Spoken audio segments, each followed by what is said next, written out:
This is the second episode of my little Magic the Gathering talk about stuff thing. We're on a 32 deck challenge, second week. I'm glad I waited to record this episode because I want to talk about last episode a bit. Anyone who clicks the link in the description of the last episode to look at New England Clam Chatterer Mono White deck will notice that it is not the same as it was at the end of the video. I remembered the card I wanted to add. It was Ghostly Prison that goes down here. It used to be called Sales Tax, not cost. That costs extra. As for Sentinel, Land Tax, Archaeomancer's Map, Ghostly Prison, Monologue Tax, and Smothering Tithe.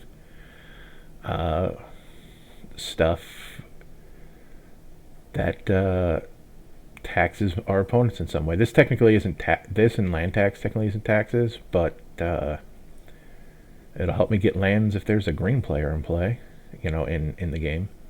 So I kind of grouped it all together. I changed. Was it time to go? Time to leave to you need to leave. This is the removal. For instance, Phyrexian Vindicator got moved down to here. Do we have a non-foil? I just don't like the way foils look when we're in a deck builder. Unfoil all the cards. And this is something that we're going to be doing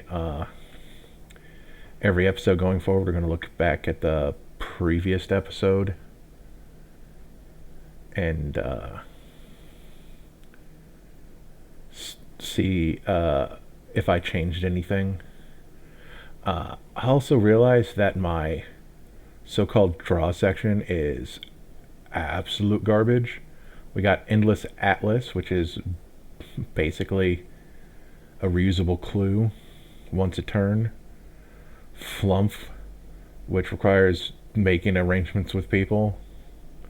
It's like, hey, can you throw a 1/1 at me so I can block it with Flump? Cut a deal in Secret Rendezvous. I know there are people that aren't a fan of this, but hey, I get to draw 3 cards. I don't care how many cards you draw. I'm in a bad spot.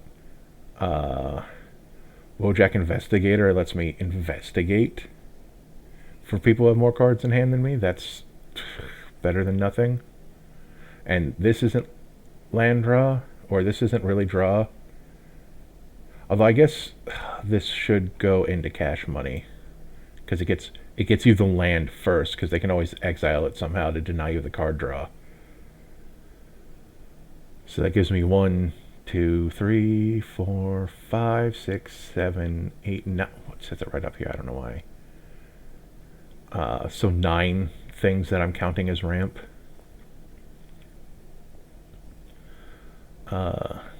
And I renamed the commanders to the chefs. This is the kitchen staff. Soup of the day, because these are all the things that have a bunch of keywords for the soup. Seasoning adds keywords. Meal enders, this is my finishers section. Moved this from a different section down to here. Because, pump in mana, make all my creatures big. Chroma's Will. Bond of Discipline and Subjugator Angels, basically slightly more expensive Bond of Discipline that doesn't give lifelink, but you get a creature. So that's why I moved it. I think what I need to do, and I'm not going to do it on stream because we're going to move on to the other deck.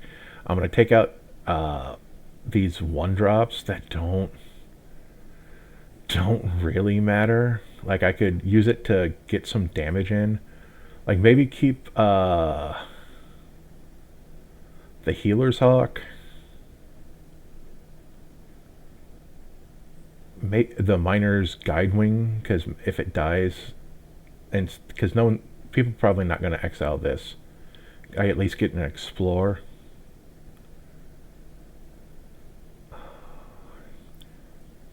That has lifelink, so at least I can, like, lifelink. I know people think lifelink isn't super important, but like the Segovian, like, sure, the Segovian Angel and Well, Sarah's Attendant is just funny if you draw it early, but like I don't need that. But the Segovian Angel and the Swooping Lookout, sure they have 2 keywords, but what are the odds if I get them out on curve that they're still gonna be there when it's time to cast my commander? And I know I have a couple of things that compete with my commander on mana value. Like, I think Akroma's Memorial is like really worth that 7 mana spot competing with my commander, because it's basically just as good, in my opinion, because it gives all of my creatures a bunch of keywords, so it's worth putting out a turn early, because even if they're holding up regular removal for my commander, for my primary commander, they'll have to hold up exile removal, exile-based removal. So yeah, nothing over here really draws cards. Like Gisela and Bruna are just kind of funny. Sarah's Guardian gives like vigilance. Jealous Guardian gives indestructible on attacking. This thing would give one other thing a whole bunch of keywords. Like, those are neat, but they probably won't make it in the deck. So yeah, I'm not going to do it on stream. Jeez, like I'm popular enough to do that. What does my Orchid Phantom do? Oh, yeah, basic land hate, that's definitely, or non-basic land hate, that's worth it. Like, all of these things above 1, because if I change this to type, I have 28 creatures. I feel fine taking out 4 of my 1-drops to get the card draw.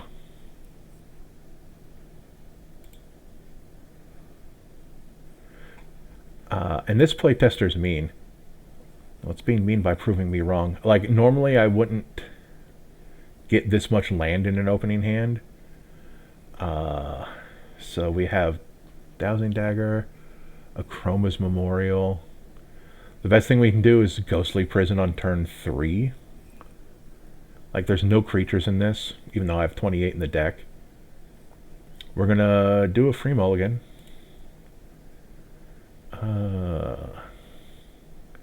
We have a piece of removal. That's Mass Calcif and 2 expensive spells. But we have a, yeah, so like, keep this. Draw for our first turn. So we play this. That's turn 1. This is turn 2. Okay. Probably not, like, we're probably not going to bolt any birds with this. So I probably, yeah, like, we don't need to play that right away because we don't even have any pips on board. So that's turn 2.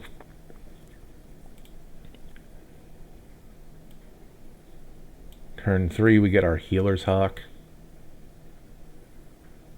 And then let's just pretend, just to get it out of our hand. Or, instead of doing that, we could play this much better creature. Turn 4. We play this. We play this. We move our lands around.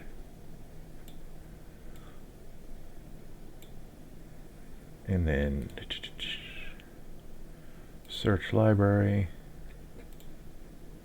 Play that card. Back. Shuffle library on principle. So that was turn 4. We are now on, like, look at this. This is, let's pretend we got a block with this. So, ding, turn 5.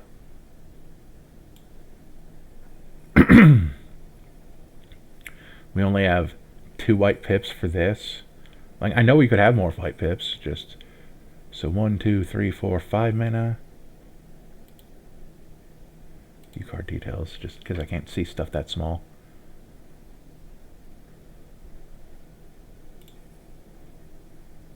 So we can go Audric and Healer's Hawk.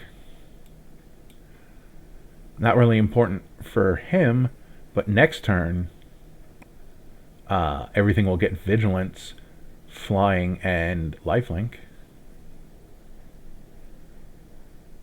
Next turn, oh, we get another land. So 1, 2, 3, 4, 5, 6.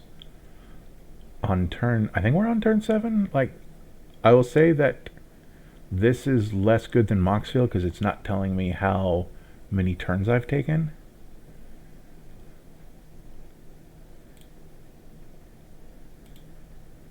That costs 8.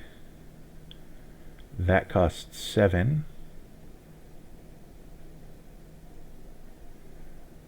Let's see, that's the one that taps everything. We don't want to waste that. So let's pretend we got to use that. And then we throw this. It's probably a 1/1 with lifelink. Just saying, because I probably got hit a bunch. Oh, and then Archaeo's Mancer's Map. Yeah. Yeah, I'm going to continue to mess with this in my own time. Like, I'd actually have to play it to get real interact. Wow, that's... Oh, there's the terrain generator. To get real data, but... Whoops. Oh, that was new game. That explains that. So that's enough of that. We used 12 minutes to talk about last episode. That's probably 2 more minutes than I'd have liked to. But, so we can close this tab. Making sure the recording still knows that I'm recording. So, 32 deck challenge, part 2, mono blue. We're doing partners again, because I do like the partner commanders that don't have 2 colors in their color identity, even though I'm fairly certain once we get into the 4-color decks way down the line, I do that at least once. Sorry, got stuff in my throat. And I also said a silly thing in the first episode, how I didn't want to make typal decks, and I technically made a flying typal deck. Sure, it was keyword soup, so, you know, like, the goal was to get a bunch of different keyword creatures, but they all had flying because Radiant. So that was silly of me. And if you can read Eligeth right here, the Crossroads Augur, we're doing flying again. But because of Siani, Eye of the Storm... Oh wait, no, this one doesn't have the thing. This is the goal of the deck.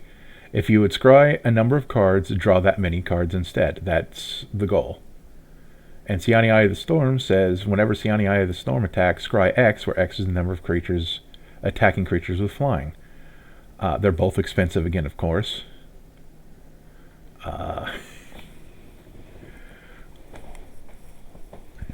Though, Siani Eye of the Storm at least can come out on turn 4, and turn 6 is a turn earlier than turn 7. Though those are like this is like low power battle cruisery type Magic where you're not trying to win super fast, which is a place that I'm comfortable in. So let's start with our land base.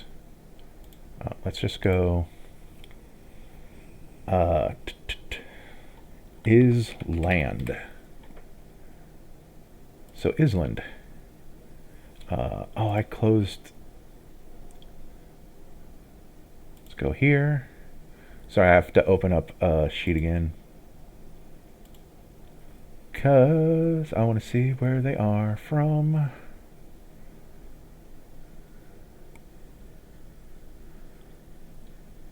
Siani's from Tarkir. Apparently he's Jeskai. Yep. I looked up all of the partners to kind of go, okay, what plane are they from? Because I when I made my partner decks, I wanted to like get people that were on from the same plane if I could, because it amused me.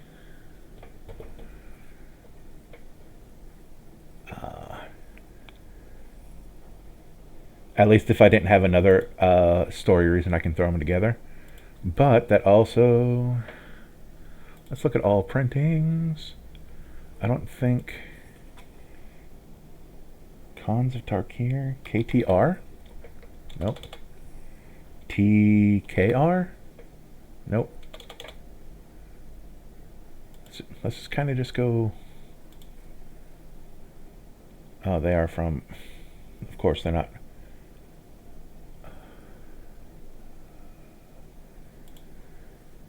All printings. Order by price? No. Let's order by set name.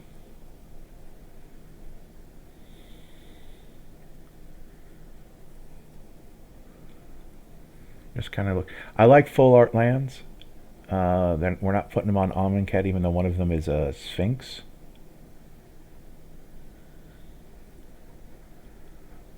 30, no, $40 for an island, and that's not even the most expensive basic land. Not even the most expensive island, apparently.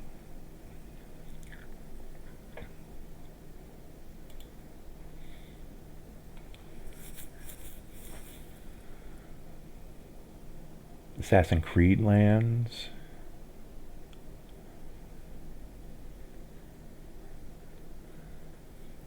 Zendikar. Zendikar has some neat lands.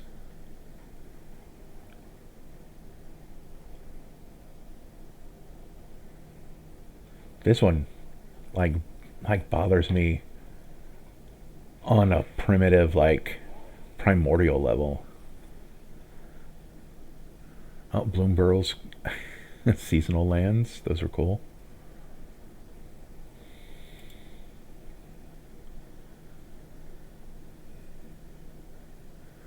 Non-snow types islands. I think I know which ones I want to go with now that I've thought about it, but now I have to naturally roll to them.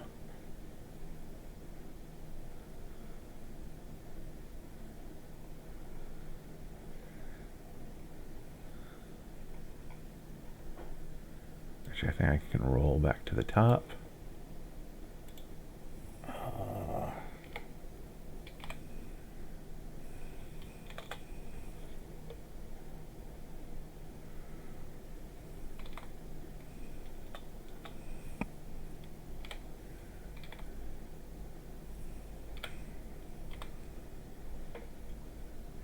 There we go. I want to use these $2.50 Theros lands. Yeah, let's make our deck just ridiculously expensive. And we're 30 again. Because why not? Our deck is $75 and we just have the commander and most of our land base.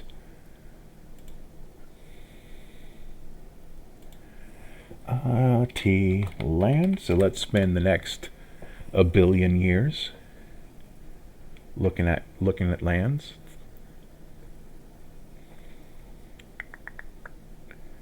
Do you want to spend $100 on Ancient Tomb again? I mean, we have less chance to gain life in this deck, so I'm not even gonna maybe board it. It's just ridiculously expensive. We're not doing fetches.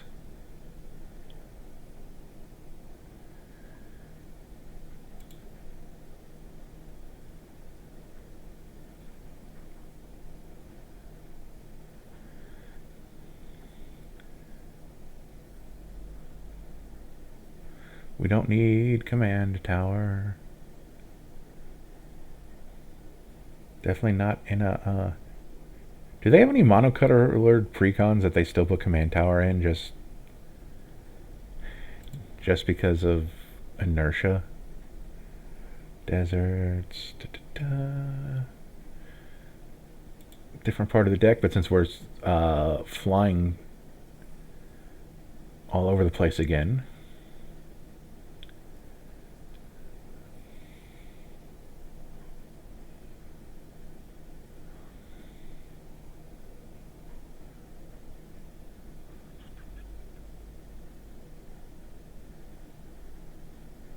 that's mildly amusing, but it's not really worth something that's coming into play tapped. Like, since we're only having 10 and we're not really gonna search for any of them, this is just like, oh, it'd be nice if I drew this, rather than like a solid part of the strategy.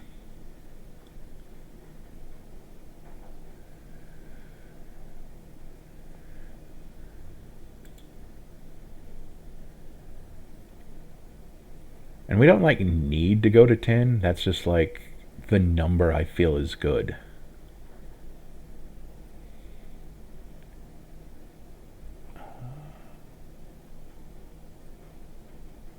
Six mana to discover 4, sacrificing a land. Well, we took those out of the deck in the white one, but it's a place to start.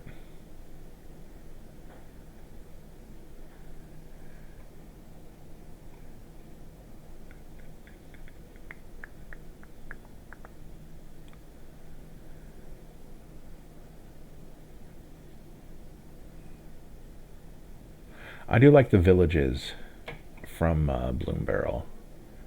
They're not all equal. 2 mana to surveil 2, but only if you have a bird, frog, otter, or rat. Honestly, that's, in my opinion, that is one of the better ones out of the group, even though that's kind of expensive to do that.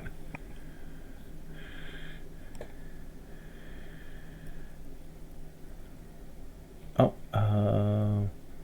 good old Lotus Field.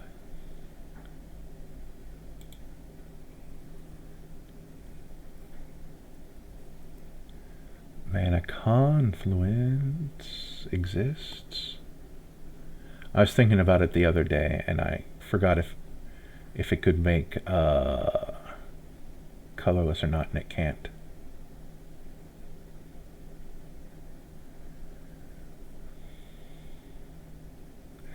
I like this since neither of our commanders have vigilance, at least like it's a thing you can do and it's not hurting anyone. It doesn't come into play untapped or anything.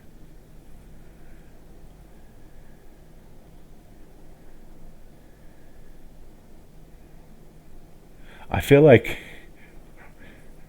I should put more politics in my mono white deck. Each player draws a card for 3 mana.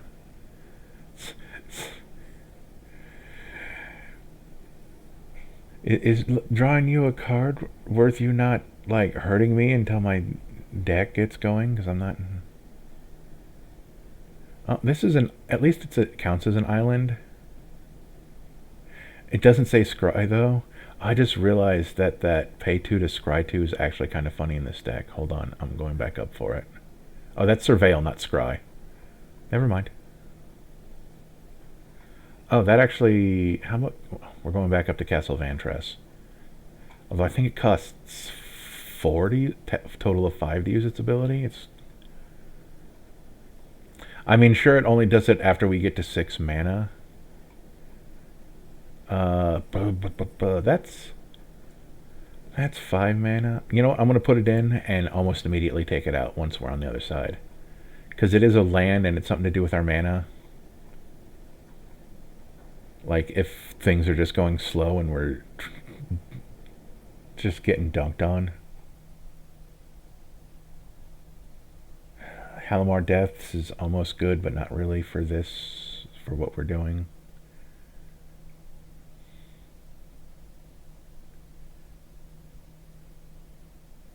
Let's see, we were further down than this.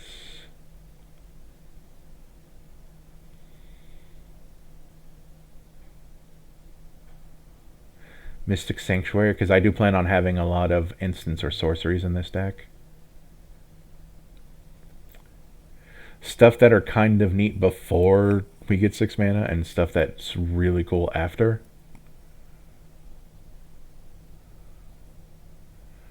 Oh man, Oboro's gross and Simic.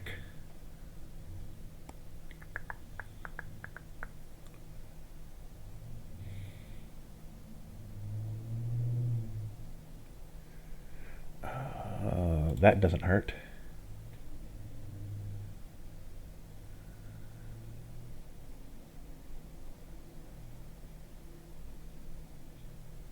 I don't think we're doing this much spell slinging for Primal Amulet.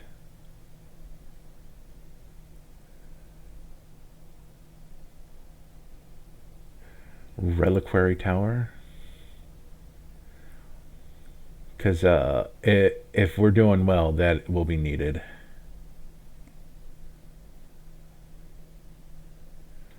Oh, Rivendell, 3 mana to scry too. That's way better.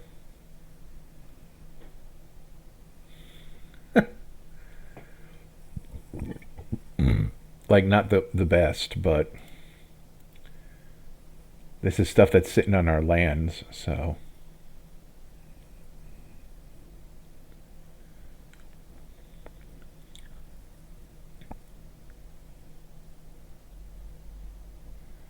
Man, all of these old lands like really bring back memories, because I was playing when this set was new. Like, this was really good way back when your choices were this or the weird tri-lands from Homelands that were awful. Like, what's funny is that we have better ones now, but they come into play tapped, and you have to pay 1 or sacrifice them, usually. But once upon a time, this was good.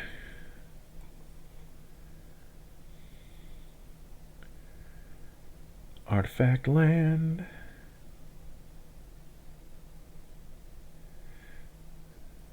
Seagate Restoration. Seagate. Their gate.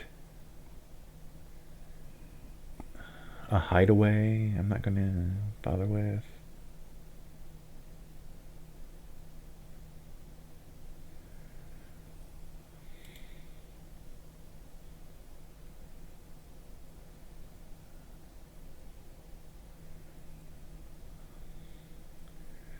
Sorrow's Path.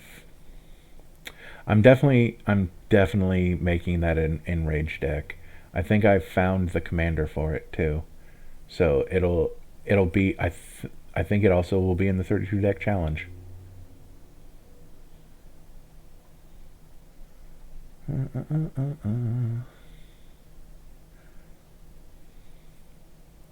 Oh, and then once I realized that I basically made a typal deck, despite what I said on my first time out, there's another typal deck coming way down in Abzan. We'll have a type, like a typeline type, though that won't be the theme of the deck. They all actually synergize with another thing that'll be the main. That'll be like actually what the deck is trying to do, I think. When we get there, we'll look at that cards, and then because that's one of like 2 decks that I preloaded a bunch of cards, but not the entire deck onto, because I knew where I wanted the deck to go, and I didn't want to forget before I got to the episodes. But I guess we'll get to there when we get there. Terrain generator again. I just like it. It taps for colorless at least, so it's not completely useless if I don't get to do the thing with it.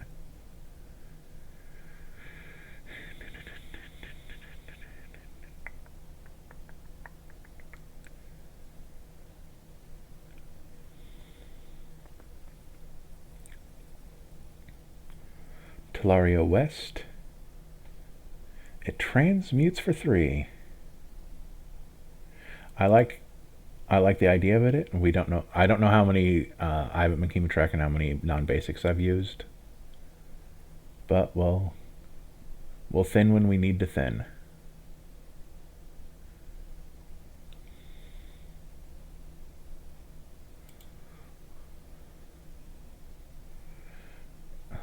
the Urza lands. Still not using Urza Saga.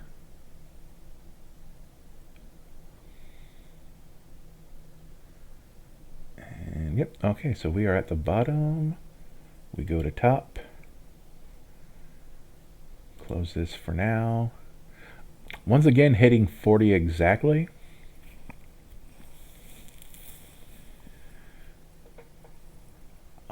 And I'm more or less happy with the ones that I got. But if we need to cut down, we know where to cut. Now let's do our BS monocolor we're not in green ramp package that I like.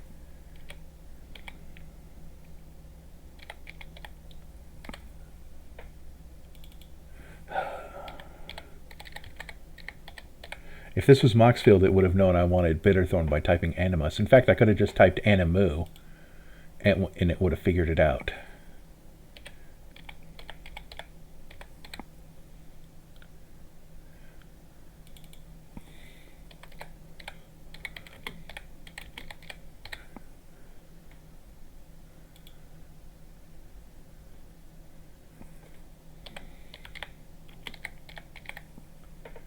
Of course, we want Soul Ring.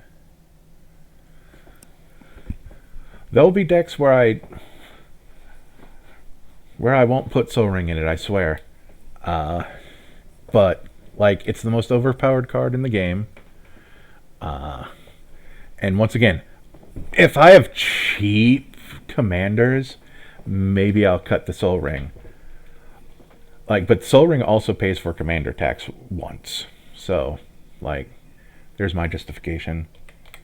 If I type in Arcsig, well, you know what I mean. Yes, cool. I believe I want the Sapphire Medallion. Yep.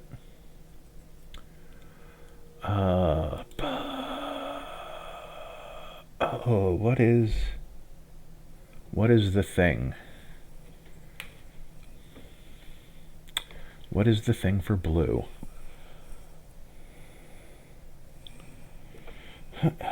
Well, we're going back into card search. T artifact minus T creature MV equals 2.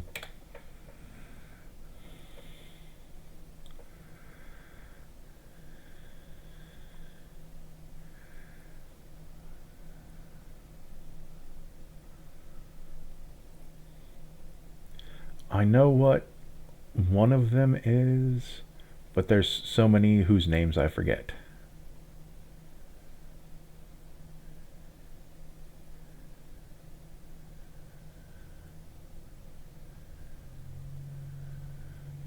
Well, Cold Steel Heart. That wasn't the one I was thinking of. Though I keep wanting to call it to, like, the snow something or another. So, you know, just chronically wrong on the name of that item.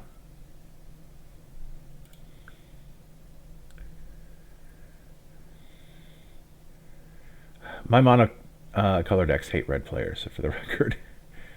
It's like, oh, you have Shattering Spree and Vandal Blast? Ugh. Endless Atlas, we know that's going in there. It's easy, even if it's not great card draw, or even good card draw. This deck probably doesn't need, like once I hit my commander, I probably won't need as much straight up card draw, but like, we got to get there.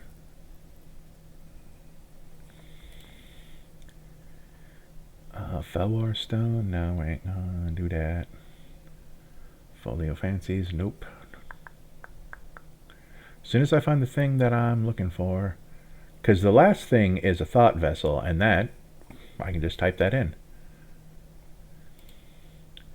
So I know what that is.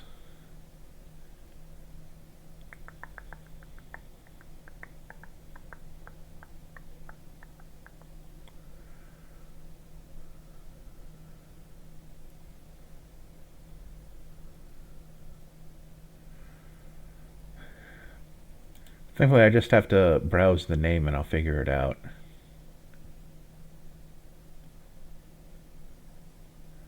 Because it'll be like something reminiscent of blue and some kind of gem.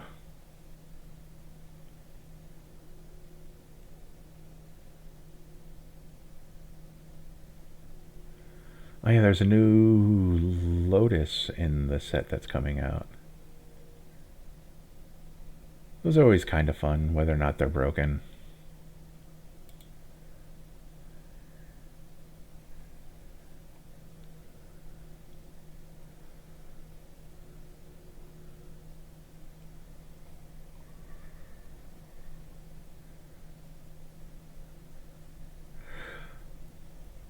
The thing I'm looking for is 2 mana, right? Not 3?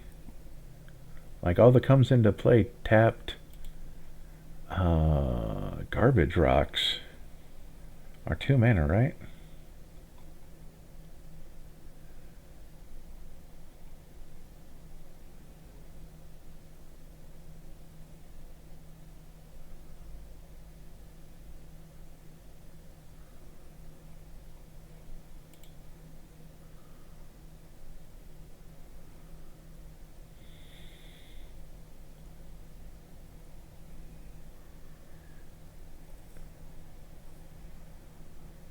There it is, Sky Diamond.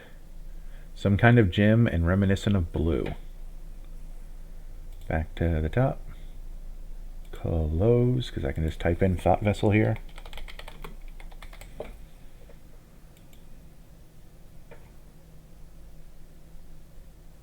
I thought that said same day service and I was really confused for a hot second.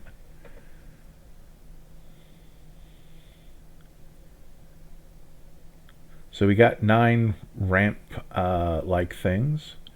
I probably won't have too many custom categories for this one because it's pretty basic. If I wanted one more piece of ramp, it'd probably be Mind Stone, but we'll see how it goes. Whoops, sorry for hitting my mic. Like, because the Dowsing Dagger, Sword of the Animist, and Bitterthorn Nissa's Animus. Oh, that even equips for more. The only thing that sucks about Bitterthorn is that it actually has to hit, and it's a 2/2 for 3. Sword of the Animus, you can at least, it's a little bit less, but I like having both. Oh, duh.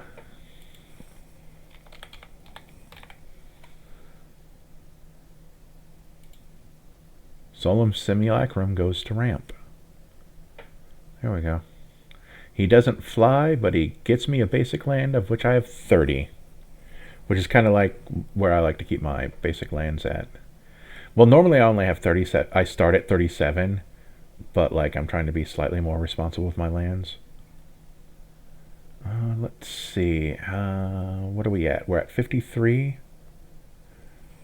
So I think we're going to move on to interaction, which I already have the interaction I like, because we're going to get to 70, and then those other... Oh, that doesn't really work, does it? Okay, well, I'm going to...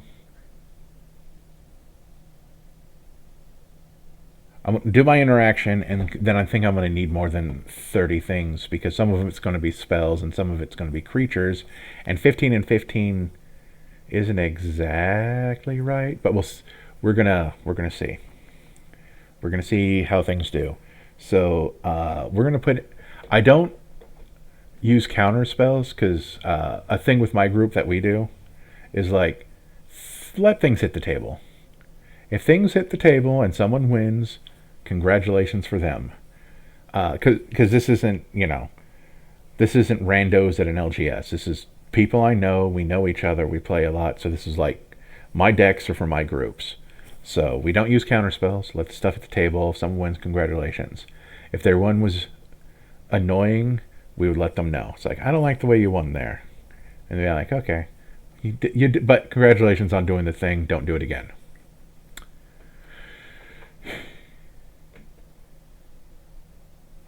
So, but just because things hit the table doesn't mean they necessarily allowed to stay on the table.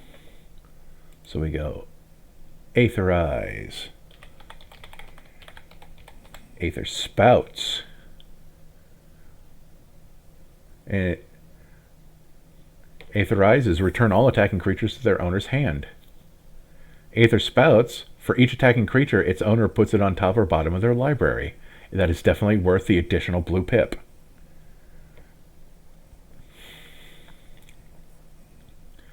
I mean, sure, this can cause discards if they don't have a way around it. You know, like a Thought Vessel or a Reliquary Tower or one of the other cards that I'll probably be putting in my deck. Let's see, what else? Pongify, because Pongify turns a creature, well, it doesn't turn a creature, but it trades a creature for a 3/3 green ape. And then Wrap, Hive.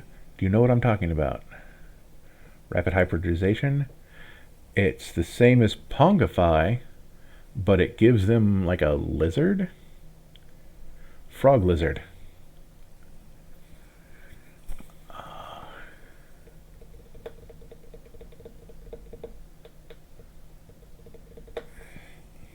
Reality Shift. This is a... Whoops, let's... Reality Shift. This is one I discovered recently because it... Come on. Because it came out in DRC. I don't even know what that is. Is that Ether Drift? Yeah, that's... Wow, it's an Ether Drift Commander card. So it's new. Exile target creature. Its controller manifests the top card of their library. I think that's worth... sorry, hit my mic with my thumb again. And if it's a... So, if it's manifested, you know, it goes on the field face down, and if it's a creature, they can pay its mana cost and turn it face up. So if they get a creature, oops, oh well. But if they don't, it's just some other card that's stuck face down, which is neat. And so you basically go, okay, whatever that is, I don't care what else you get. That needs to go into exile. That's why I like it. Blue isn't strong on instant speed exile removal. We're going to go into card search again because there's a couple of cards. T instant MV equals 1. Oracle text is return target.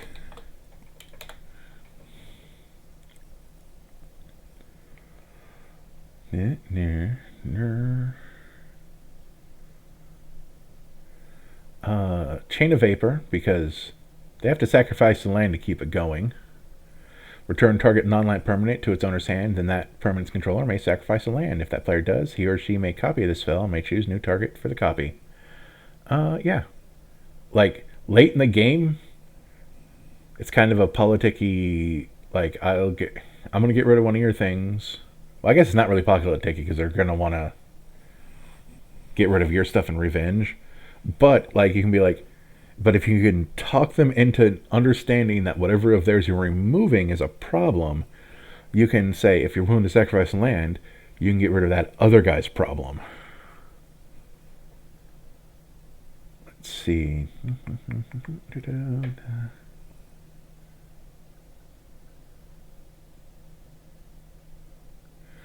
Into the Flood Maw, it returns a creature, or if you give them a tapped fish, non-land permanent. Fading Hope, return target creature. If it was 3 or less, you get to scry one. If you get that, if I get this very late game and my second commander's on the field, it's draw one. Stern Dismissal, creature or enchantment to its owner's hand. That has to be tapped. That has to be eye control.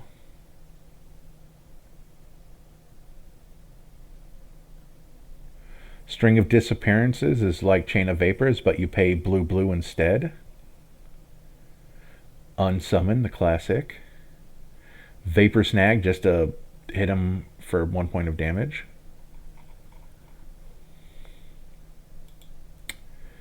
And that's my 12 pieces of targeted removal. Well, no.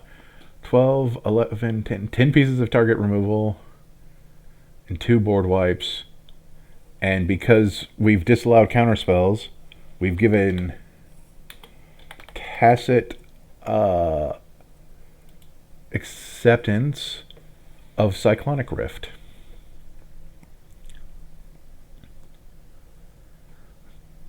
It's like we tied one of Blue's hands behind its back. Shouldn't tie both. That is a big fat section over there. We are at 66 cards.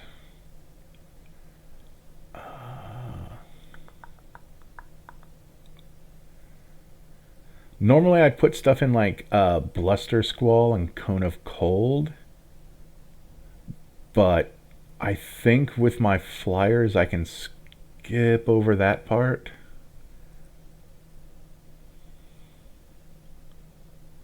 But we can always come back to them at the end. Another search. This one's simple. O, scry, order, CMC.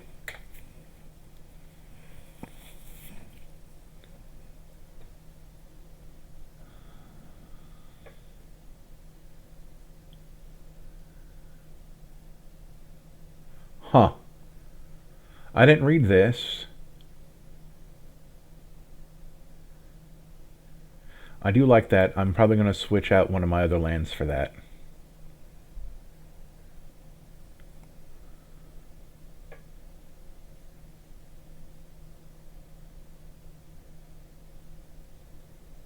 Oh, Soldevi Excavations. Pay this and scry 1. Although you have to sacrifice an untapped island, but I still like the thought of it. I'm the kind of person who likes to put rarely heard of garbage cards into their deck just for fun.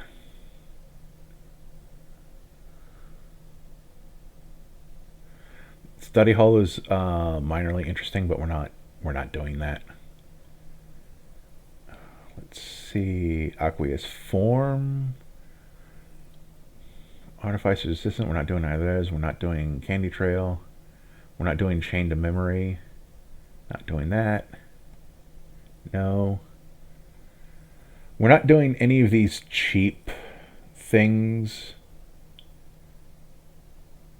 Although that is Scry 2. Scry 2 is actually kind of good. And you get a 1/1 out of it, so I'm fine with that. Lost in a Labyrinth. Multiple Choice. Mystic Speculation. See, late game, this is suddenly Ancestral Recall. Early game, Scry 3. Still fine. And it has buyback in case, you care to buy it back. So, I like Mystic Speculation. It's silly. Opt, I'm going to put in the maybe board, just kind of acknowledge that I saw the card. I didn't forget it existed. No, we don't like milling. Nope, just scries 1. Draw a card, scry 2. See, that becomes really good late game if assuming I have my 6 mana commander out, I have 3 Ancestral Recalls in the deck. That's the kind of Magical Christmas landy. And even though we're blue, people might be willing to let me do the dumb thing.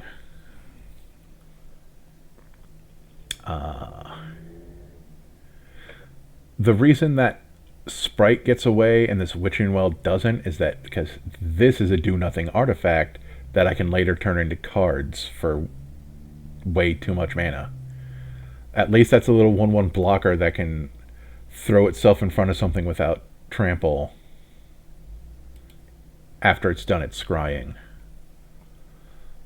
Augury Owl scries 3. Stuff like this might not survive to the end of the deck, but like it's a big scry on a small creature. And what's nice about scry, even though a lot of people prefer surveil because they do reanimator stuff, but the nice thing about this is that even at the beginning of the game, even though I'm not getting my bonus draw cards instead, I can at least look at the top stuff of my library and go, oh, this ain't helpful right now.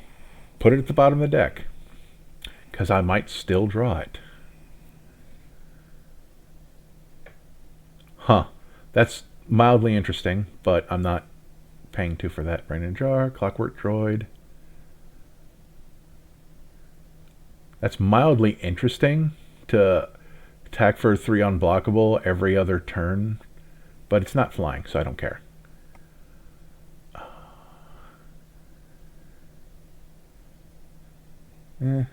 Like, I'm not playing like these worse versions of these cards.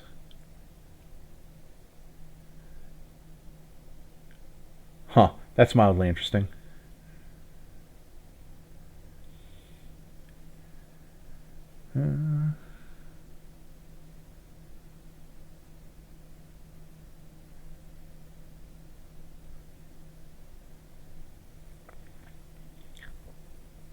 A lot of this 2-mana stuff, and oh wait, no, repeatable scrying. Can I do? Oh, nope. Whoops. That happens sometimes because I forget clicking over there. Won't undo it. I'm gonna make this the deck image once I change the name of the deck to off of its episode name. Because yeah, the Sigiled Starfish is the deck image for this deck. Na, na, na, na, na, na.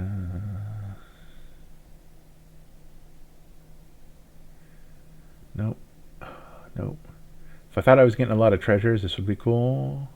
Although it's scry on the front, draw on the back, but you gotta get rid of treasures, and that's not really what this deck does.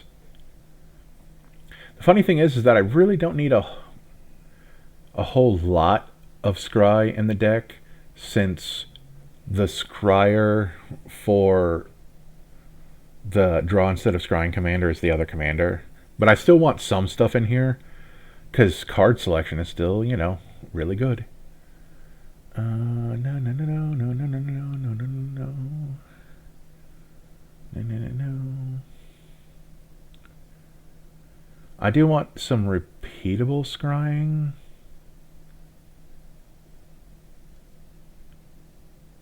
Elvish Mariner is kind of good when not non-bowing with the more expensive commander.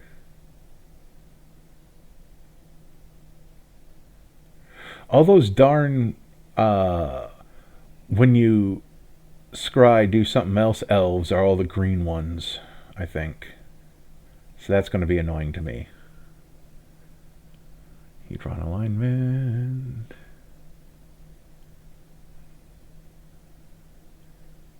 Oh, like, see, at the beginning of your upkeep scry one, this might not stay in the deck, but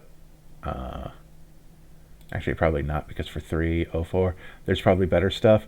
But like stuff like this, where it's technically with my other and I know that's like up to 6 turns in, or in the neighborhood of 6 turns in, I still like the idea of drawing extra cards.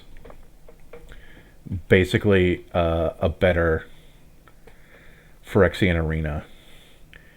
Even though I know I should be trying to win the game well before turn 6, but like I said, these are casualer games. We don't have no dragons.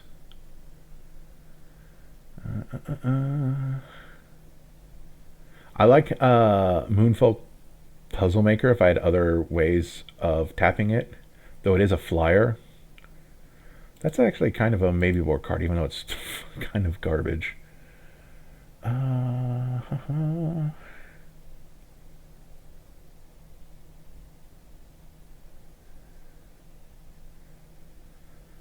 just don't like Jace as a person.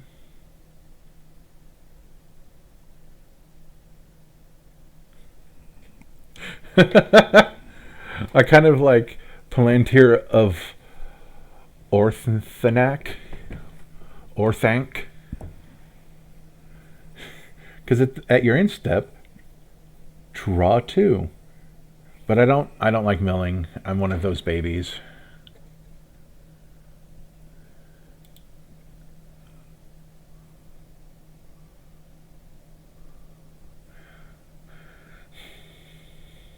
Well, Seer's Lantern, oh no, technically it's worse because it costs 2 instead of 1. Serum Visionary is cool because it does the Serum's Vision thing, but you get a 2/2. Basically a vanilla 2/2. And I'm fine with that.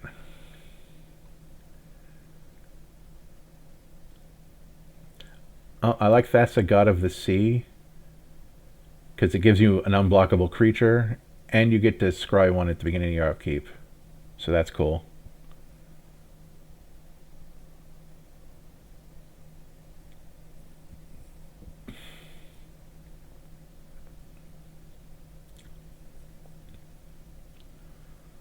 Oh, this silly thing.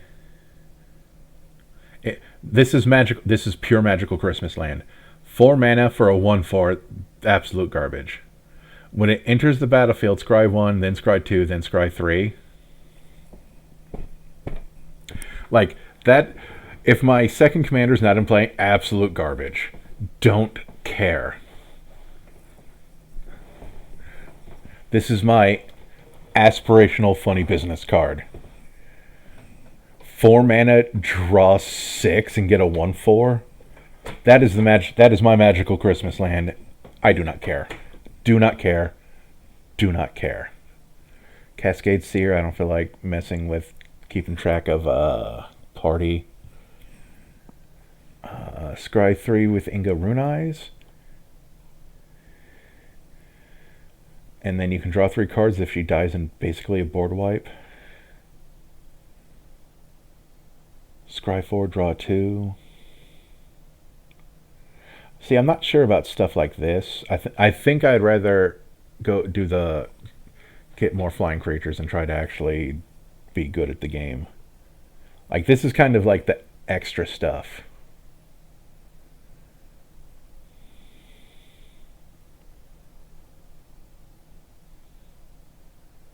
Not a fan of Jace in this house.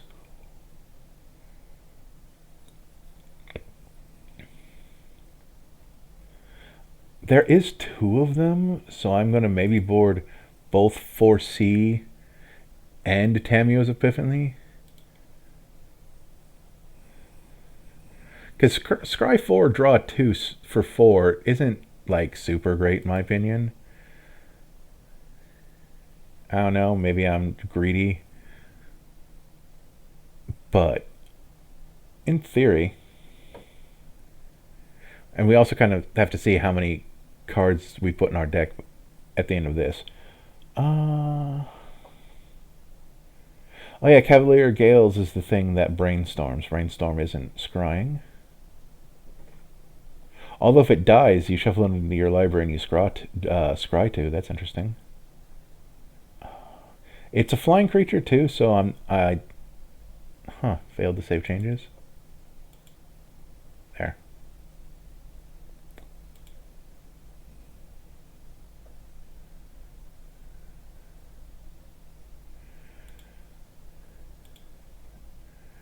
Okay, so we're going to do that. Go into search again. Oh, scry. I wouldn't be surprised if it's Microsoft Edge's. Okay, so that's...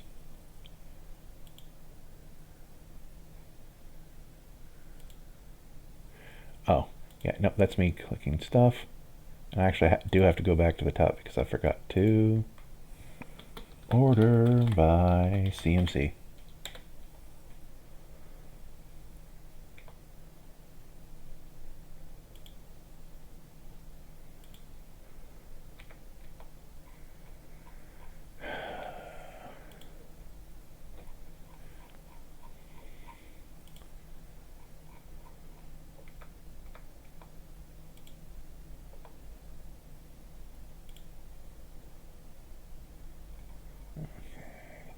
go back. Cavalier of Gales, we wanted that in the deck.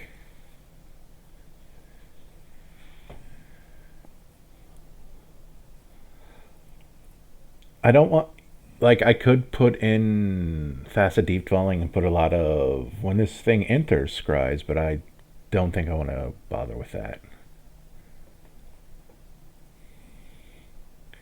That feels more inefficient than I'm willing to do to myself.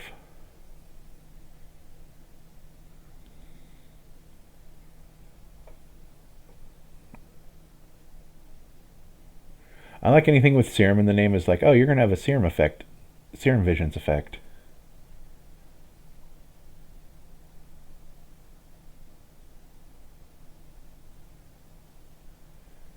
Scry 3, draw 3, since we're mono blue.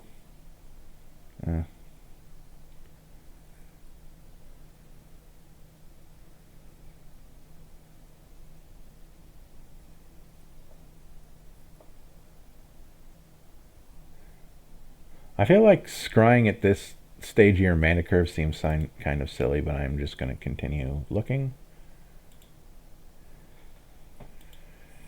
But now we're going to go, whoops.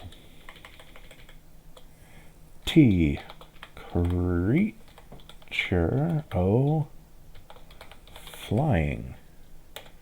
We're going to hit enter. But we are also going to go, we can have 22 creatures with flying. And I know some of these other things are creatures, and some of them are creatures with flying. Oh, but now that we are out here,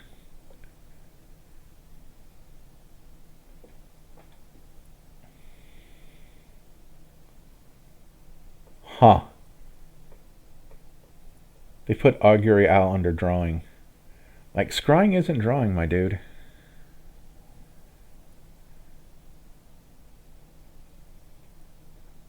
But we are going to go here.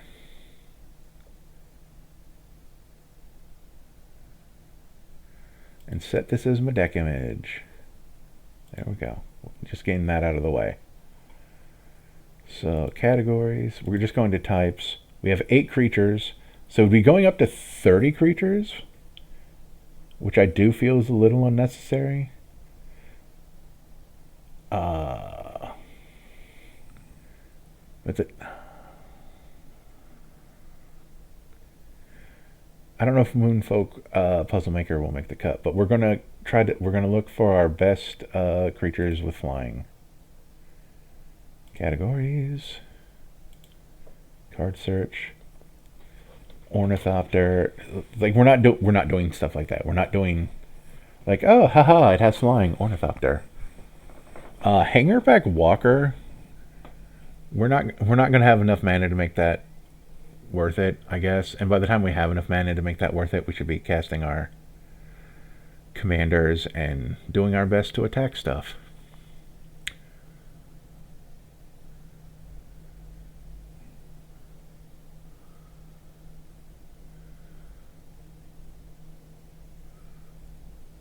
Some of these things actually,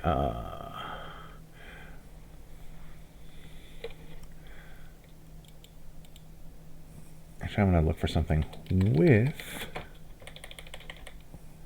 flying. Because I want to look for stuff that mentions with flying.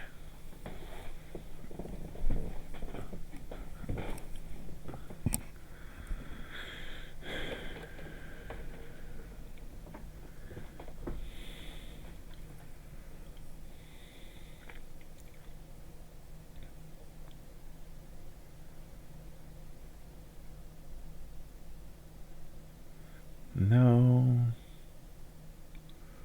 Whenever you draw your second card, that's a flying maybe board. Actually, no, because this is an early game card with this deck's late game payoff.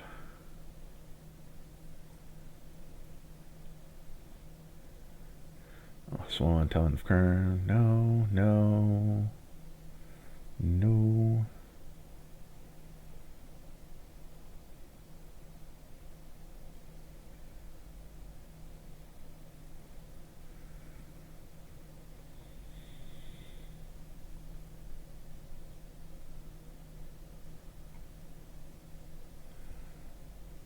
I don't think this is actually finding the exact line of text that I'm looking for.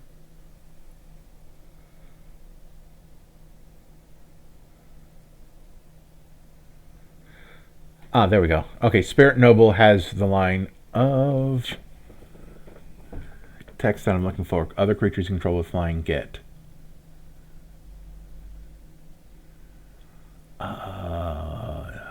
No.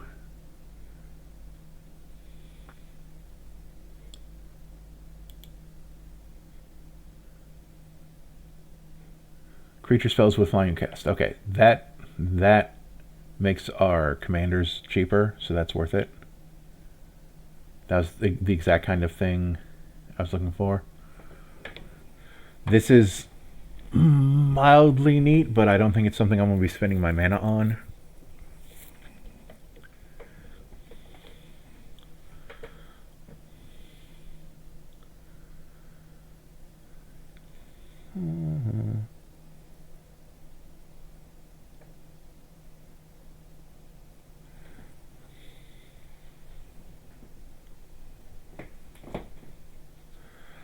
Signet is neat and is an anthem for our flying creatures, but I'm not sure.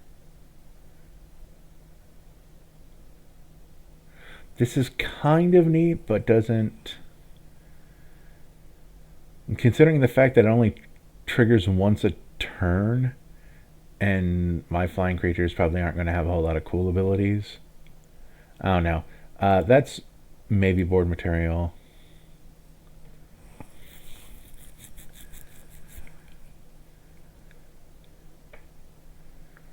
Not entirely sure about that one either. Like, anthems are neat and all, but she doesn't fly herself. And, you know, she's only a 2/2 for this mana cost.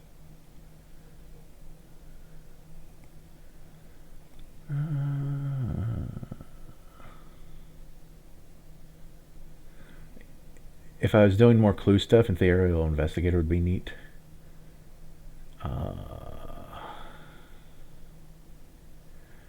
Mermarine Mystic is neat depending on how many...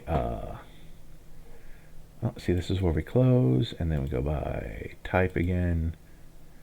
I have 13 instants and 3 sorceries, so 16. That's not really enough to put in a card that cares about the number of instants and sorceries you cast.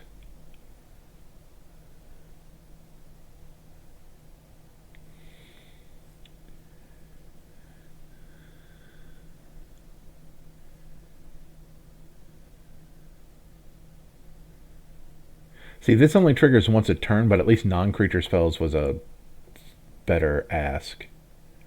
Whenever you attack with 2 or more creatures with flying, draw a card. See, sure, he costs 4, but I...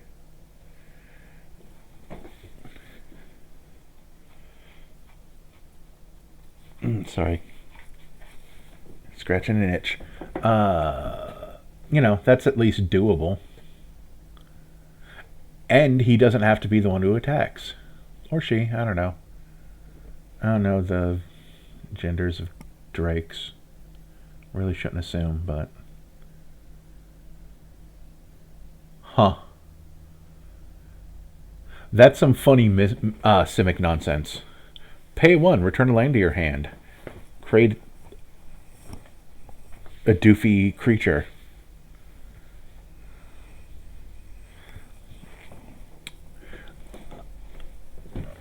That's a lot of mana just to annoy people with the initiative. Right here. Huh.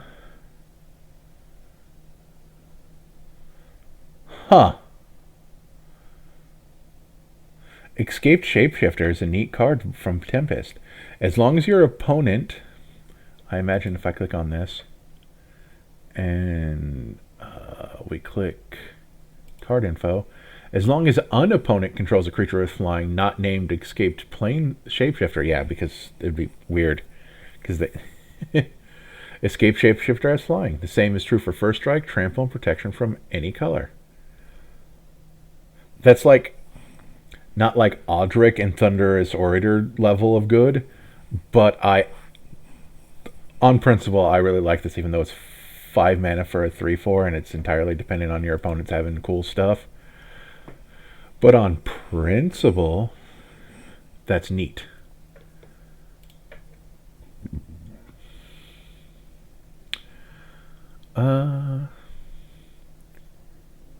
You know what?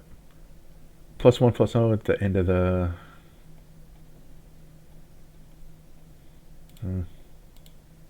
maybe. There's probably better... Like, this is just the stuff that references creatures with flying. I was just looking for specific stuff.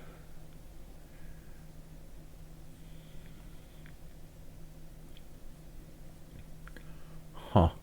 Sharding Sphinx is mildly interesting. Oh... This isn't the good version that you can put... Like, if we were doing stuff where we were putting +1/+1 counters on these dumb things...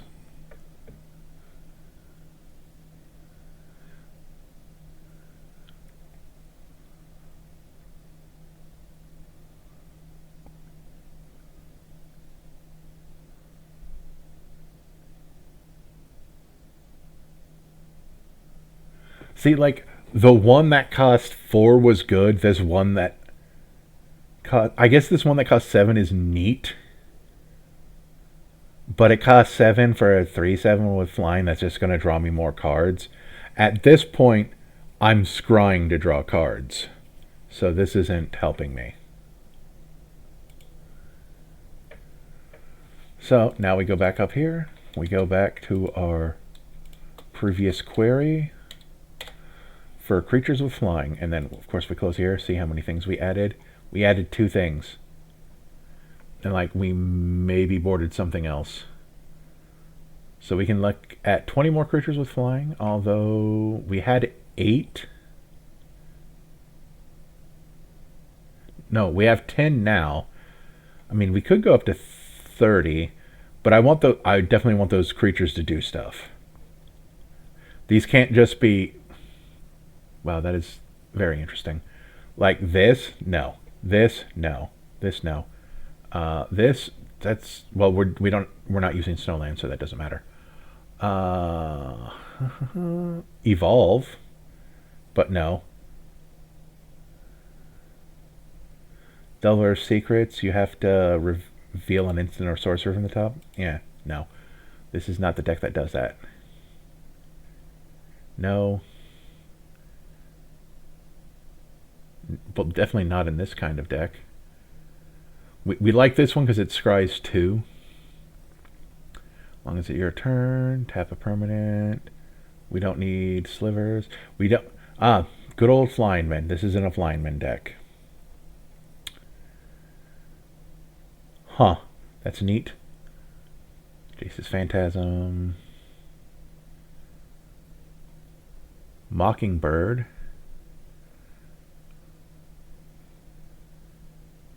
Oh, this is neat. This is a neat clone that can clone an opponent's thing for its mana value +1 blue, but it also makes it a bird with flying. So we like that.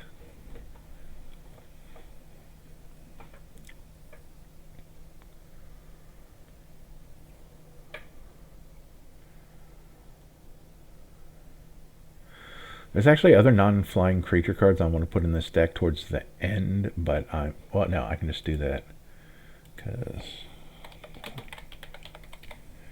Because I do like the reality chip. I wonder where they put it. Oh, I did not change this back to categories. Did reality chip counts as a draw? Okay. Okay. But you may look at the top card of your library at any time. That's always nice. As long as it's attached to a creature, you may play lands and cast spells from the top of your library. And it costs 2 and a blue to do that. I'm a fan. There we go.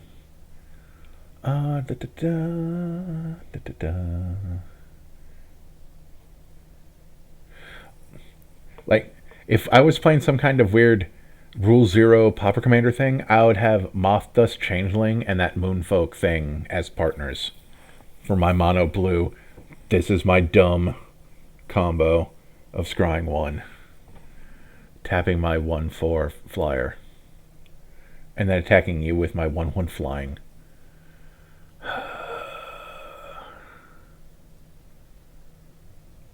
Yeah, no, I know that was dumb.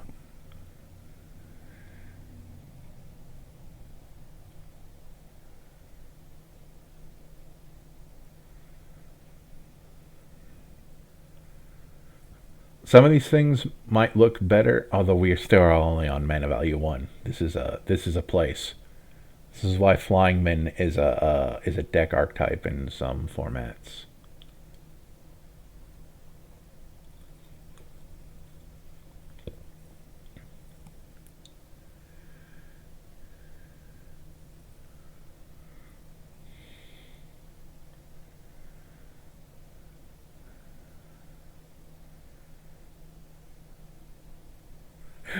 Champions Drake is, boy. I like the idea of this because it's a free 1/1. As you know, assuming it doesn't get countered, though. Like, I know my group doesn't use counter spells, but I'm not always talking about my group. I still don't. 0 for a 1/1 with flying that doesn't do anything else, I still don't think makes the cut. Oh, I love spell shapers, even though I don't like discarding cards or milling cards or doing anything with my cards other than play them. But I like the idea of this card is super not helpful right now. I'm going to turn it into a different card, technically.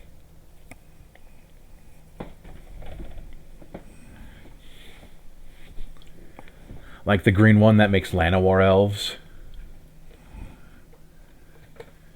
And this one, you know, there's a couple other good ones. Whenever you... Oh, that's Surveil. Okay. But I also like Madness or the Rakdos Chainer, where you can discard a creature card to cast creature cards from your... to cast a creature card from your discard pile once a turn. Sorry, graveyard. Because then because I really have to get in my own head to go, okay, I'm not just throwing this card away that I could have used later. I'm actually getting something out of it. Like, I really have to talk myself into what I'm doing.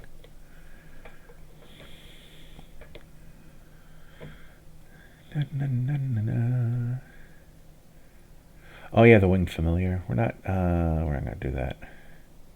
We're not investigating. Oh yeah, Fairy Mastermind. Flash flying. Whenever an opponent draws their second card each turn, you draw a card. Yay.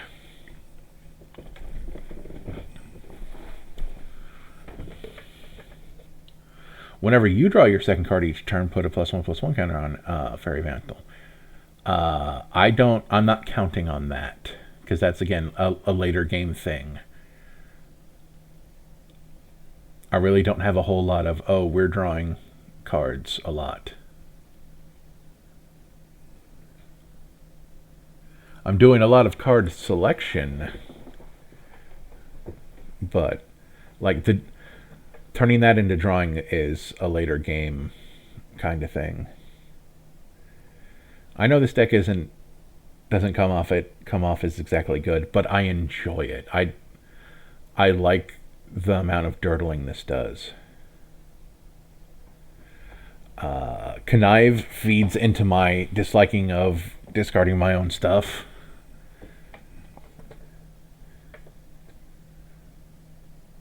Like, sure, I'm drawing an additional card, but I like, if I'm discarding a card, it goes like, why am I having this card in my deck if I never want to play it? Even though I do run into games where I'm like, man, I wish I drew this like later in the game and not right now. And then sometimes you just do have to cut your losses and go, this card is not doing me any good. I do like Mischievous Mystic as well, but I'm not drawing cards when he's relevant, when he's mana relevant.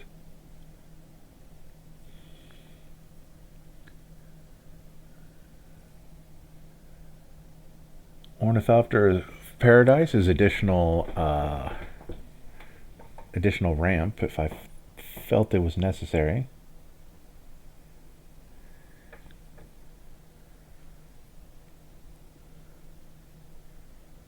I'm also still really early in the mana.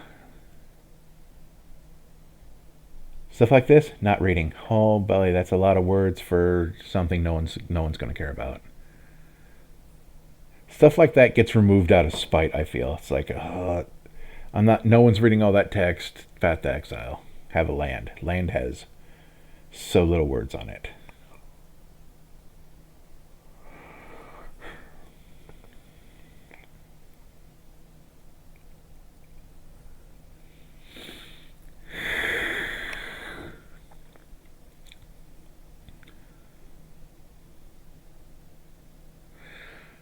If I was doing Blinky stuff, Quinkling would be cool. If I was doing Blinky, bounce my own stuff,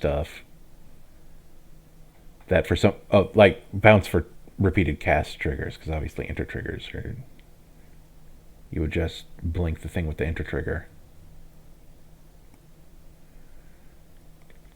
Oh, Ring Skipper is kind of neat, but don't feel like clashing. Not in this deck anyway. Look at this old card. Flying. Flying 2/2 for 2, but so it needs a downside. Blue spells you cast cost 1 more blue to cast.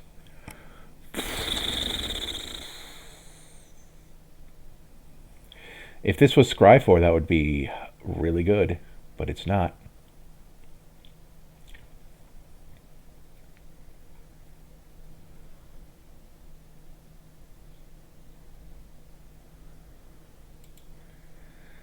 I don't like milling other people because I don't like getting milled. Some people are like, it's a legitimate strategy. It's jerk. Sorry, not sorry. Just milling others isn't on my fun list.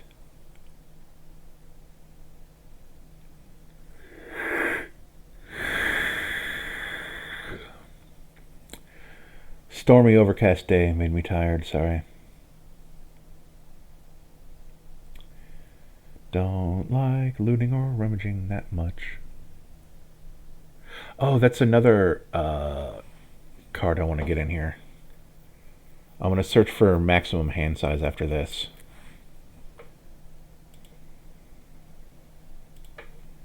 This one might be longer than the other one just because there's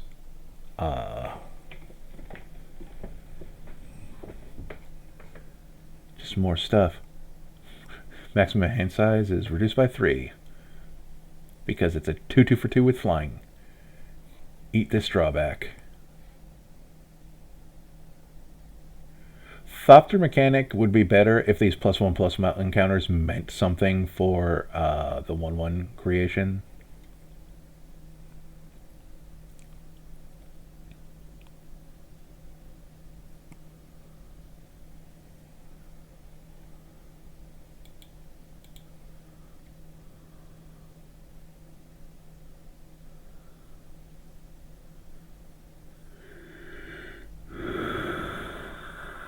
Once again, sorry for all my yawning.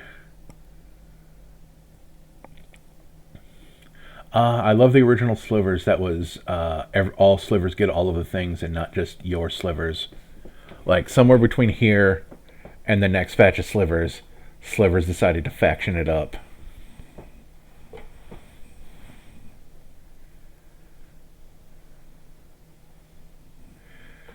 If I click on this, so non-basic land types, I think that's what this... it doesn't care if it was non-basic, just if it had a non-basic land type.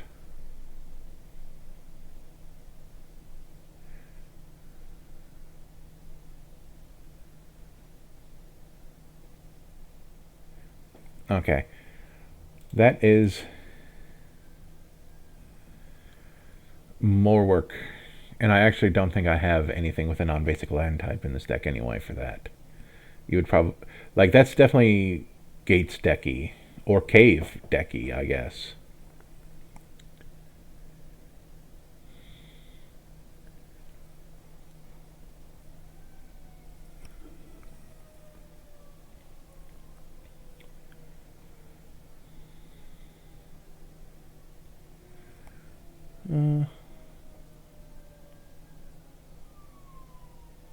I do like how this puts 3 creatures into play, but again, not really what I'm looking for.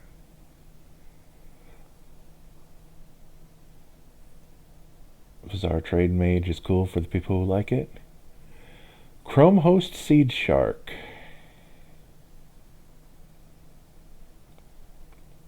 Yeah, it incubates. That's not the thing. Oh, we'll do a simple Cloudkin Seer. 2/1 with flying that at least draws a card when it enters. That's something. Eh. You know what? That is suboptimal for this deck.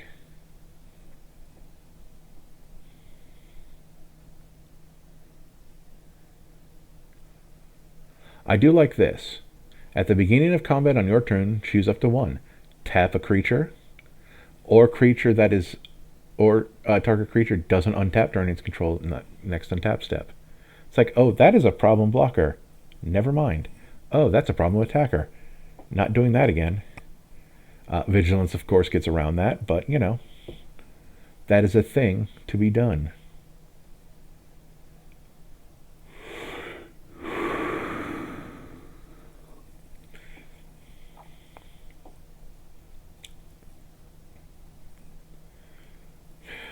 I like the flavor of this. Dream Strix. Stats don't matter. Flying. When Dream Strix becomes the target of a spell, sacrifice it. When Dream Strix dies, learn. Learn that this was a bad card that you shouldn't have played. I think I messed up the timing of that joke, but yeah, no.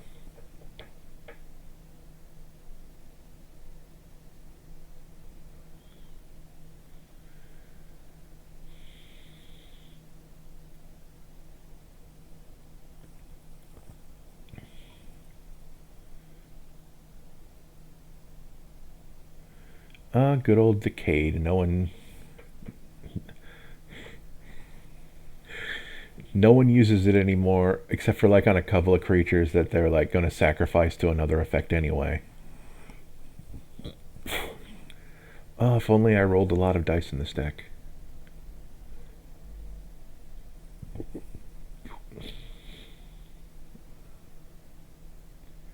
Frost Trickster. That's good for abusing ETBs. Draw Visionary Stitcher. Sacrifice another non-token creature. Create an XX blue zombie creature token where X is sacrificed for creature's toughness. Zombies control have flying. Eh. As long as it's not your turn, spells you cast cost 1 less to cast. Well, if I was... Like, that's good, like, with all those 3-mana counter spells that they decided were the fair counter spells. But we ain't doing that. We have a lot of instants, but...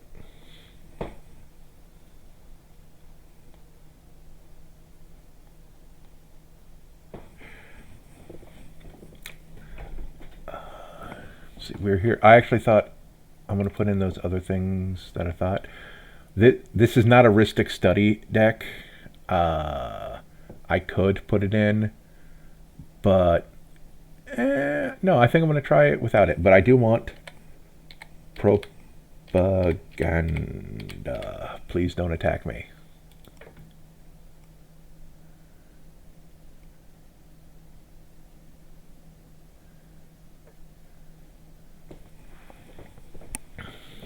And there was something else I wanted to look for the deck, but of course I didn't immediately stop to think about it. So here I am not remembering what was that was going to be.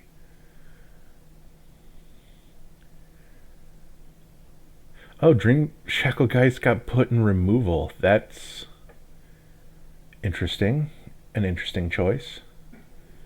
Remember... Oh, Warden of Evos Io got put into ramp. That, well, I guess that makes sense.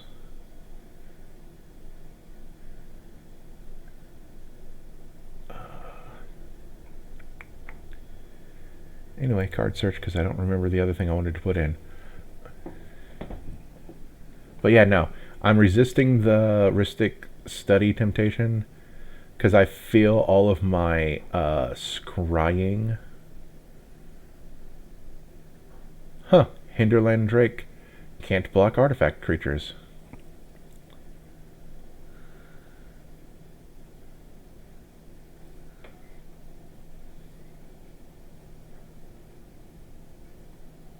Oh, Guardian Gomazoa doesn't take combat damage. Not that it matters, because it has Defender. So does that Hover Barrier.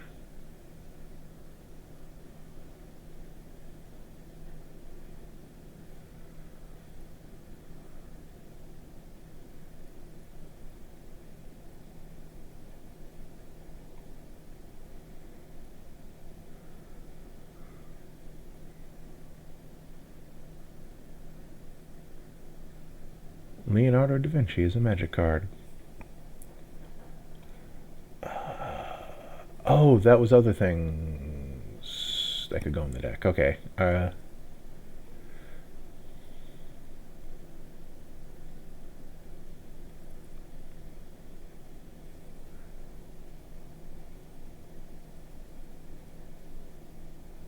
I mean, sure. I at least want one of my commanders in play. This is the turn right before the turn I can play one of my two commanders.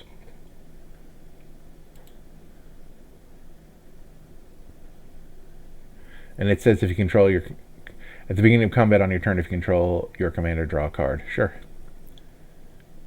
I do need real card draw, but there are 3 other cards I want to put in this deck.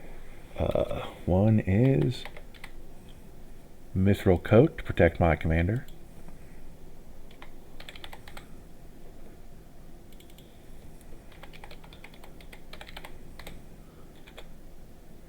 One is Swiftfoot Boots to protect my commander.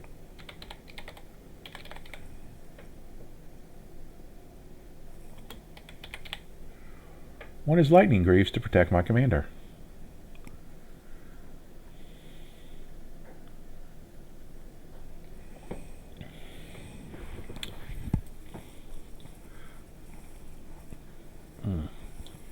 Itchy back, sorry.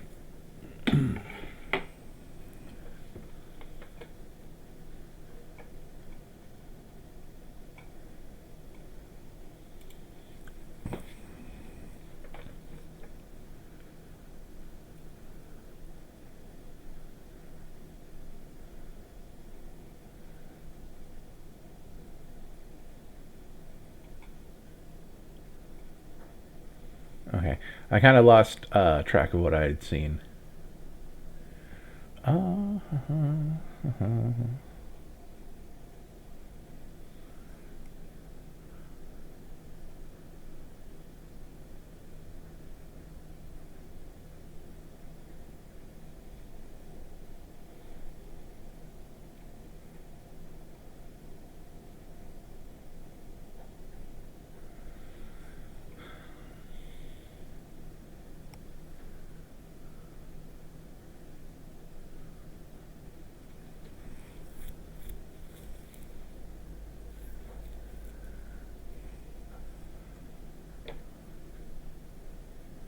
There's some cool... oh, how many artifacts do I have? Because Master Thopterist isn't terrible.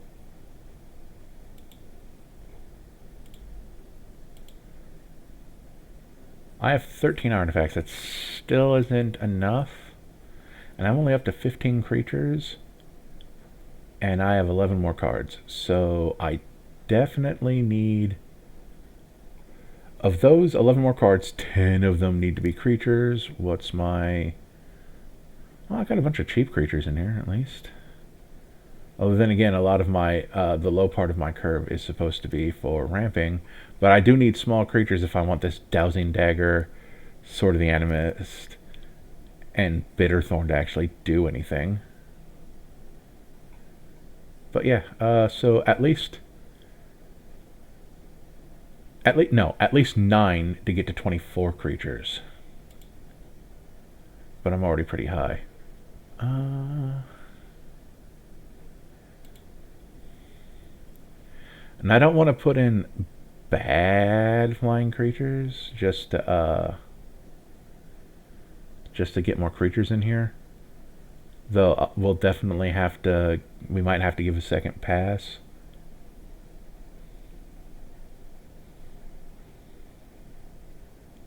Like this piece of garbage that draws a card on when it enters.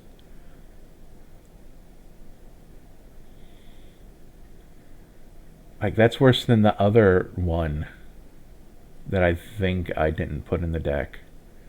But we might need to put stuff like that in there. Or we can put in better cards. Because not everything has to have flying. But I definitely want to put in the good creatures with flying. And then, like how I learned with the other deck, I might have to put stuff in that's off theme just to make the deck better.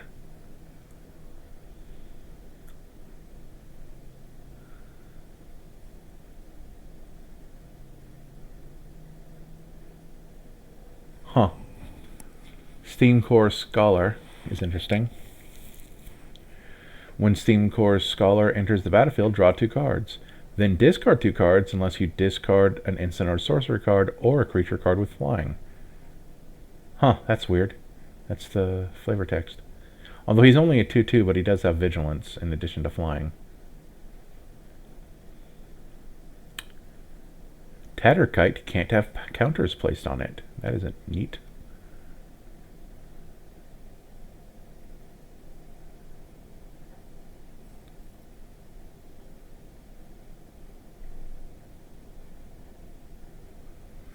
Tempest Djinn gets +1/+0 for each basic island you control. That is neat.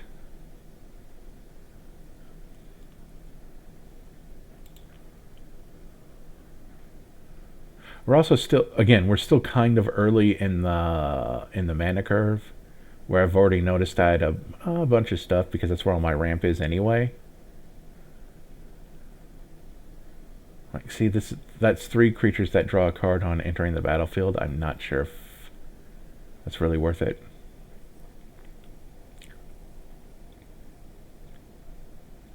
Stuff like that would probably just get scryed away, so why put it in the deck?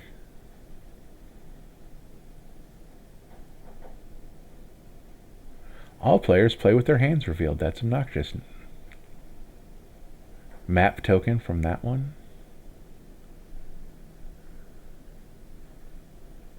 Wizard replica.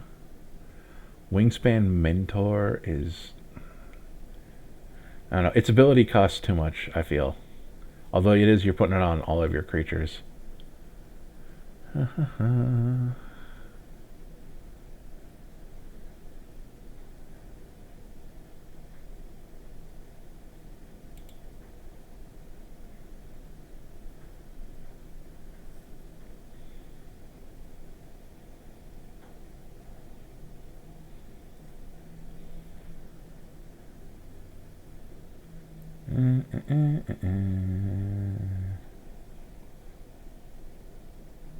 Like, drawing a card on death seems worse than drawing a card on ETB, just because exile effects exist, I guess.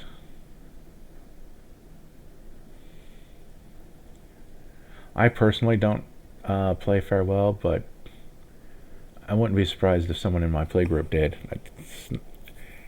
It's not one of the feel bad mechanics. I just don't have the courage to do what's needed.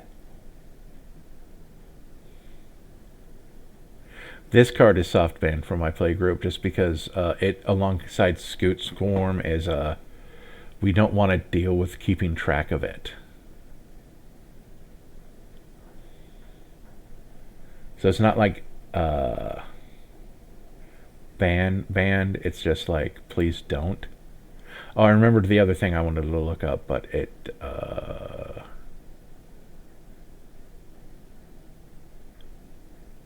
goes on the other. I can do it after this. It is the The 90th card is going to be Wizard Class.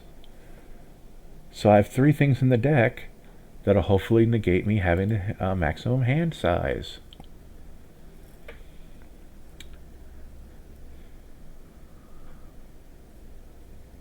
I do like Cosmos Charger if you give a darn about Foretell.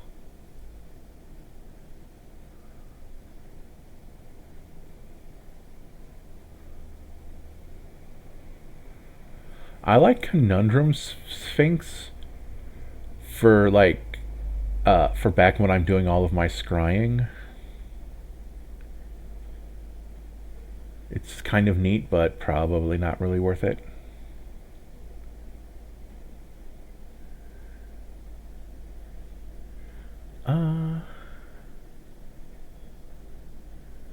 I don't know how many creature tokens I have, but 3/3 for flying that gives me no maximum hand size. Definitely makes me want to put creature tokens in the deck somewhere as long as they're worth it. I know she's sitting right here, but it could also be tech against getting pongified myself, who knows? Or generous gifted.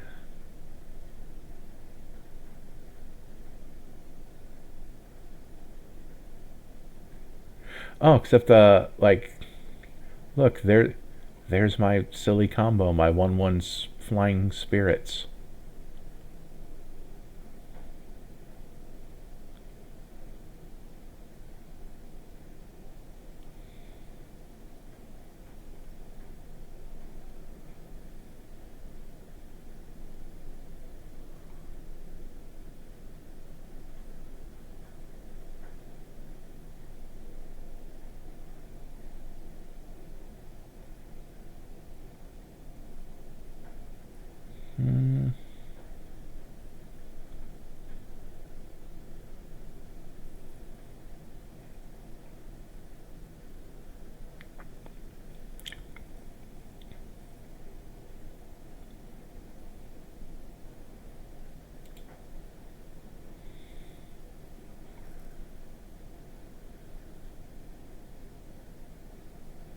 Ghostly Key Bearer is neat if you're doing room stuff.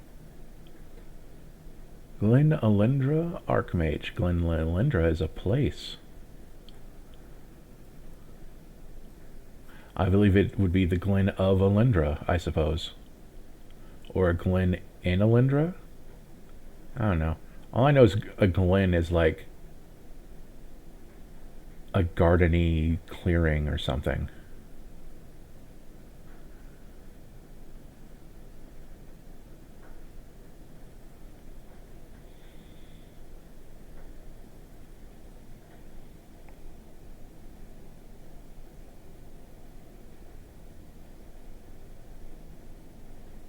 God Eternal and Kefnet would be cool if we had instants and sorceries.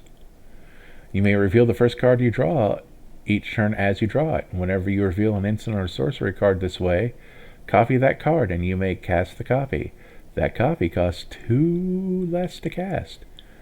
And then it has the standard War of the Spark. If this god dies, you put it into your library 3rd from top. High Fae Trickster lets us cast spells as though they have flash. That's neat. I wasn't going to put Leyline of Anticipation in this deck, and I mildly forgot this existed, but it's a flash flying that lets me cast other stuff with flash. And it's in that... I mean, I know it's competing with my commander, but this is a neat card.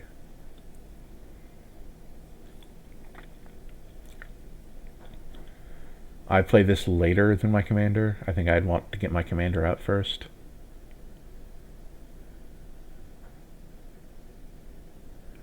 That's interesting.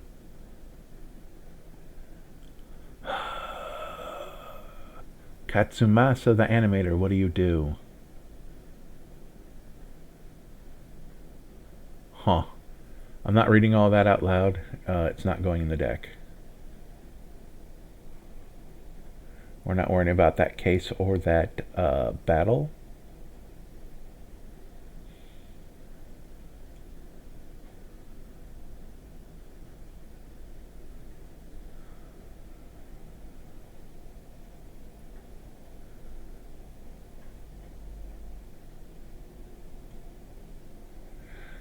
so many abilities that just kind of got tried once, like Prowl. You may cast this for its Prowl cost if you dealt damage to a player this turn with a fairy or rogue. And you get like a 1 mana discount. There's something like that for assassins and rogues. There's another one where if you just, in general,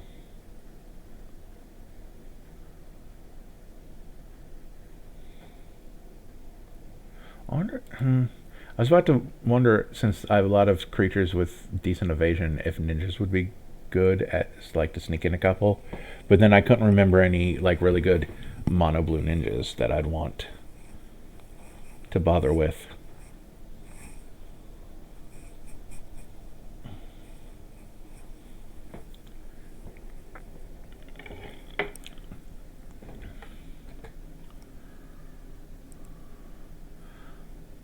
That's neat that you can cast it from exile, but might not come up.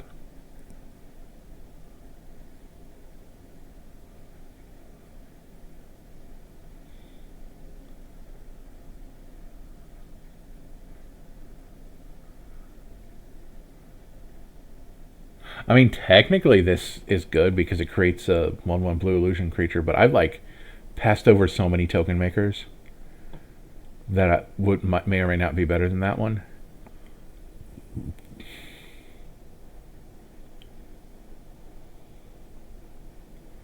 There's the Murmuring Mystic again that we're not going to use. Augur, oh boy.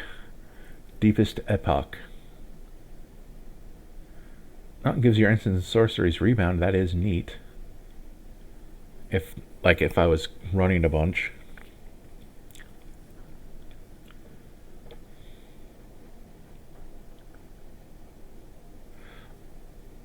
Other blue creatures you control get +1/+1, but this is again 2/2 for 4 by itself,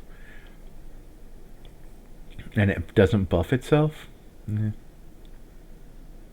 And it doesn't have flying, so it won't even be good with that other buffer that I didn't put in here.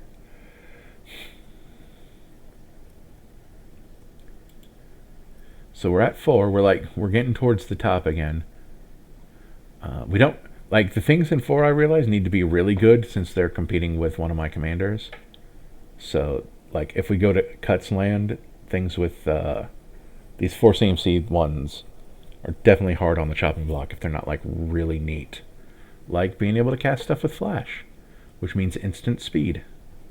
In case you're one of my friends that doesn't play a whole lot of Magic who's listening to this.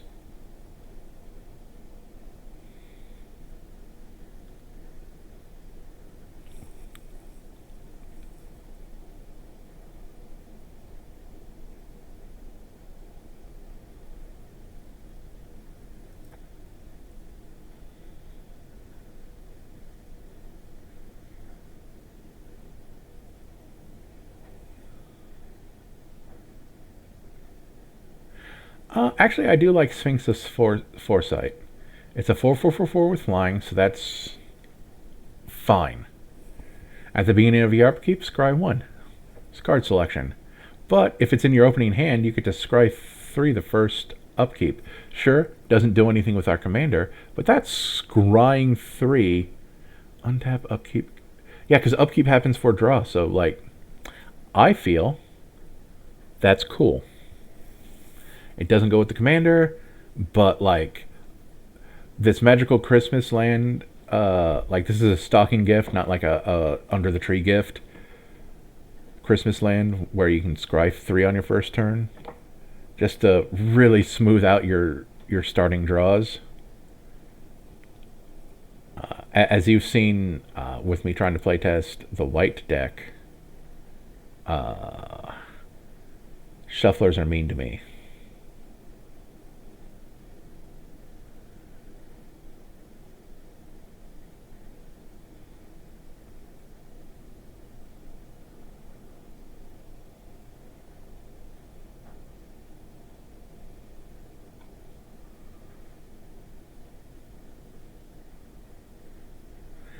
Oh, Thieving Magpie, I wish you had more power. I wish you were at least a 2/2 for what you did, instead of a 1/3. Because if it deals damage to an opponent, you draw a card. I like the ability. I don't like that it's only 1 damage. Maximum hand size is reduced by 4. Cast your second spell, put a counter on them. Like, I can see turns where I do a lot of second spell stuff, but maybe.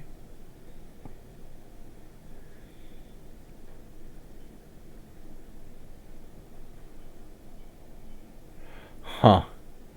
The blue creature that hates you being blue. At the end of your turn, tap all lands you control. It's like, we know you're blue, but we don't actually want you to be blue.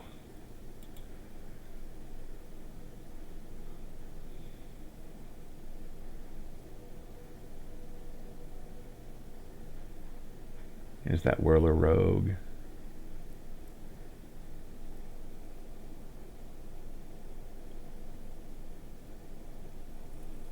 We don't need Wonder because our creatures are mostly flying anyway. Wonder says if it's in your graveyard and you control an island, creatures control that flying.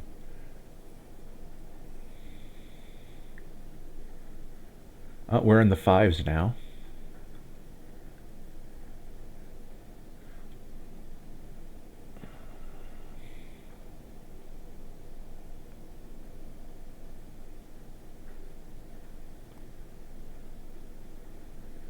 There's our good friend, the Cavalier of Gales.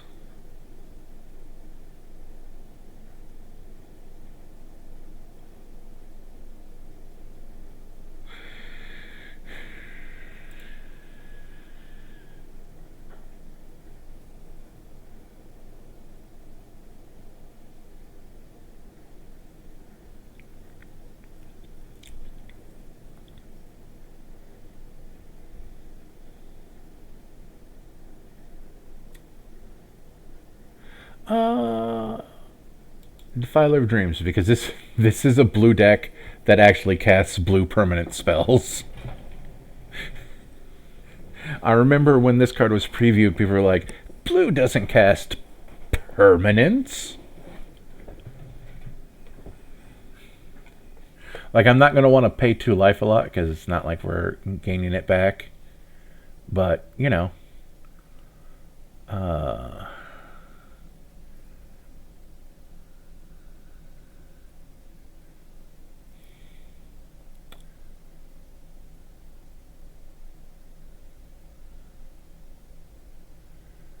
Experimental Aviator is awful. 03 for 5 that creates 2 1/1s. I wouldn't pay 5 for a 2/5 with flying.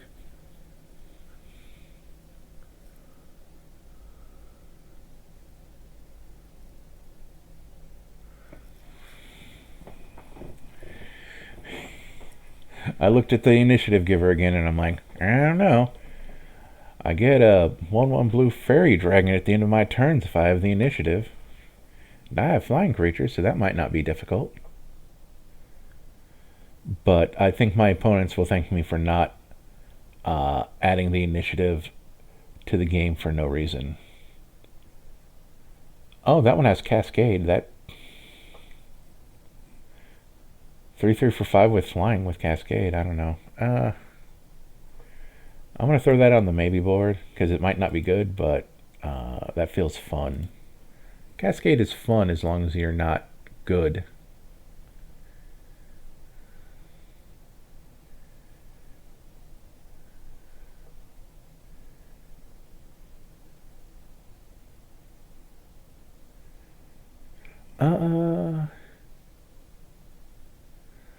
Ward 4 as long as it's not attacking, and if my plan is completely up a tree, he can at least draw me more cards.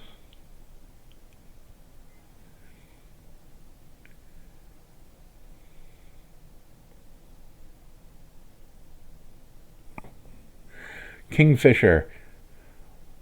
When When you summon something that isn't a bird and it, summon as in not a token, you get a fish. Not super helpful, but neat.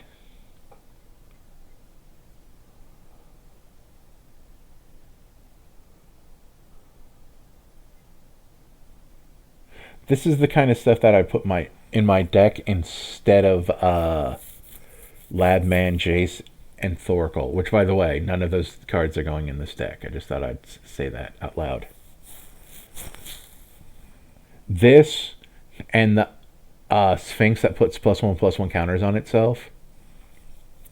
I am going to maybe board this. That is definitely Magical Christmas Land, that my plan goes off so well that I deck myself. Like, that's living the dream.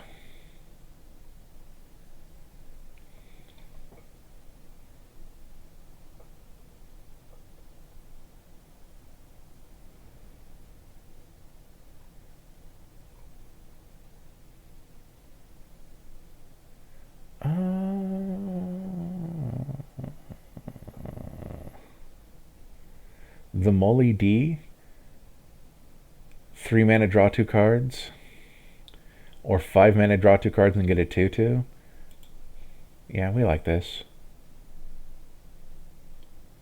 It's fine.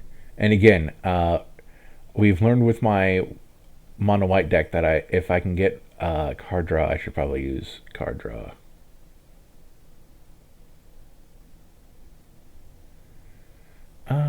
We're not Overlord of the Flood Pits because I don't want to discard.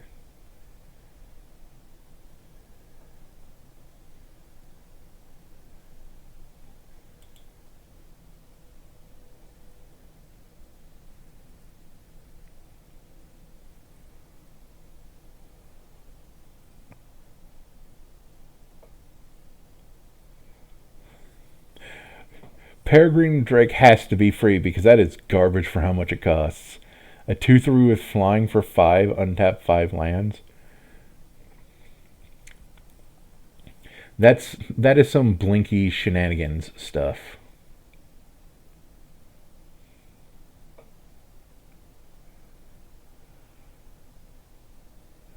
Oh, I love Replication Specialist in a deck where he matters.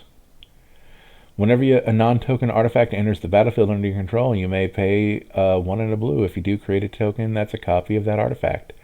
That is super sweet.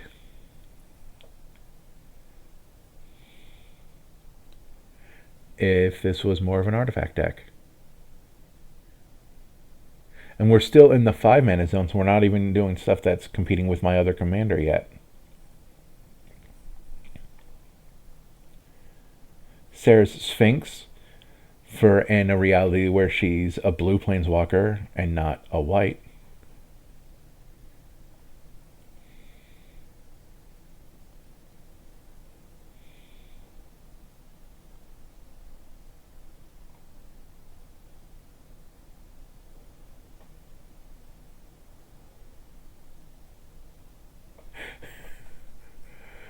Sky Swallower is wild.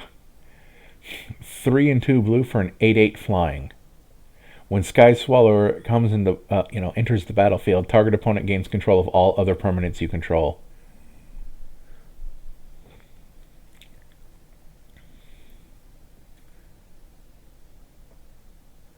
Like, hopefully you're winning. Somehow.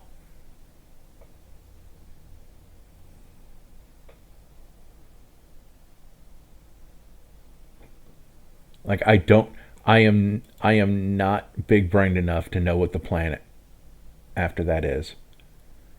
Oh, our signature has expired, so we gotta go up there. We gotta go back to top. And we go MV greater than or equal to 5.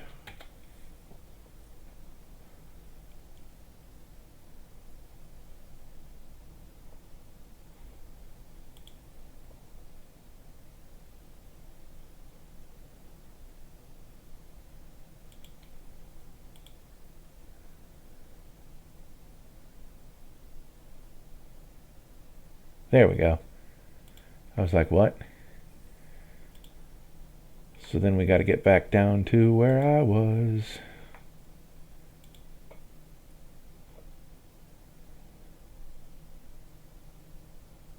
There's the Serum Sovereign again. There's Sarah Sphinx. How many, like, one, how many non-creature spells do I have? Because this might not be bad.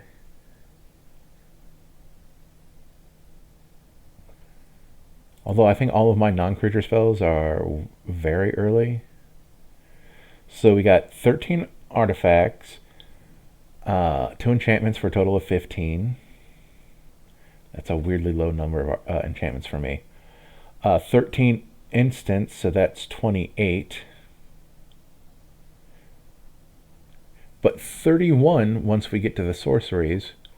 I think that means that this is an okay card to put in the deck.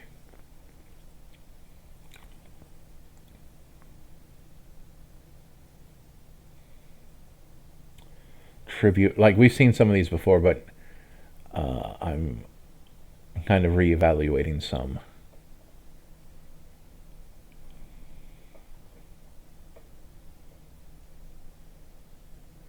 Okay, there we go.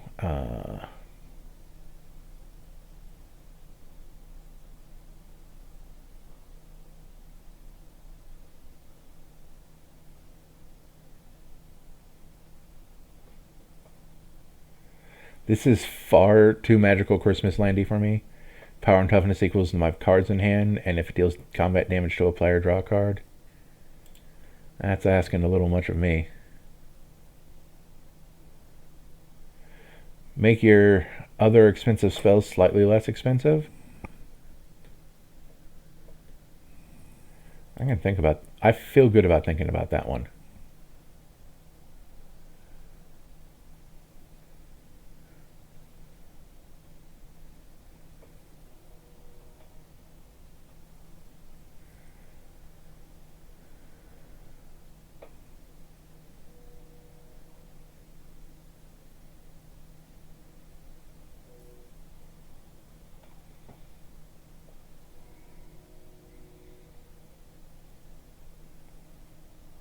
Oh, I like this because even if I don't need this top part, creatures your opponents control lose flying and can't have or gain flying.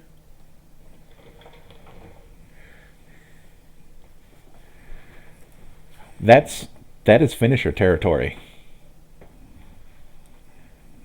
Assuming I have, I mean, eventually finisher territory. You as long as it stays on the field, you're in a good spot. Assuming it can stay on the field.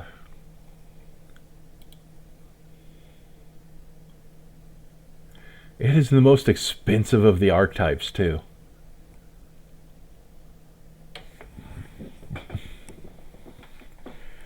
We're going to skip over Good Boy Consecrated Sphinx. Or Good Girl. Is it... Like, are there dude Sphinx that we just don't see, or are they all ladies? They always seem to be ladies.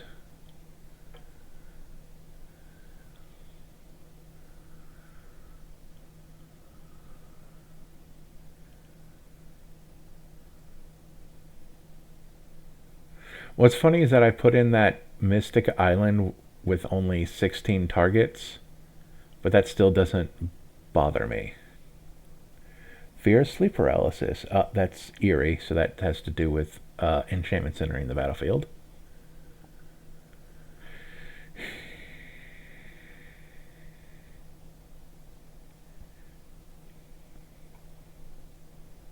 I know this late game stuff said scry 2 could theoretically mean draw 2, but I wasn't putting the other stuff.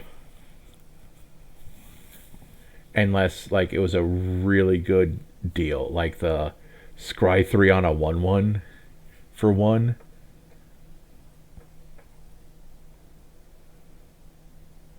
Oh, good old classic Mohammedi Jinn.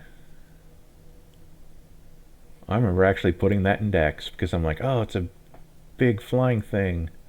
This will win games.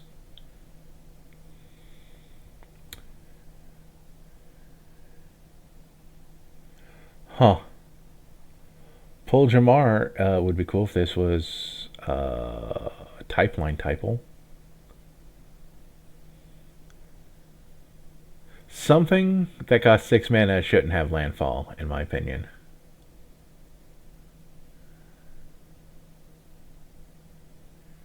That's not really a 6 mana thing. Oh yeah, we're on 6 mana, so this stuff better be good.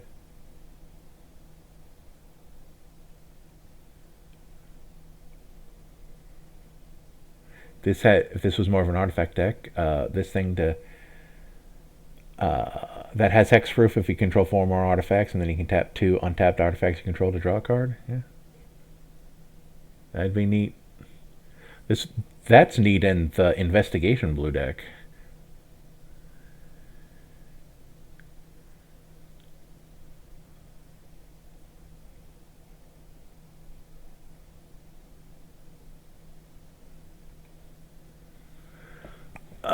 Unesh, Cryo Sphinx Sovereign.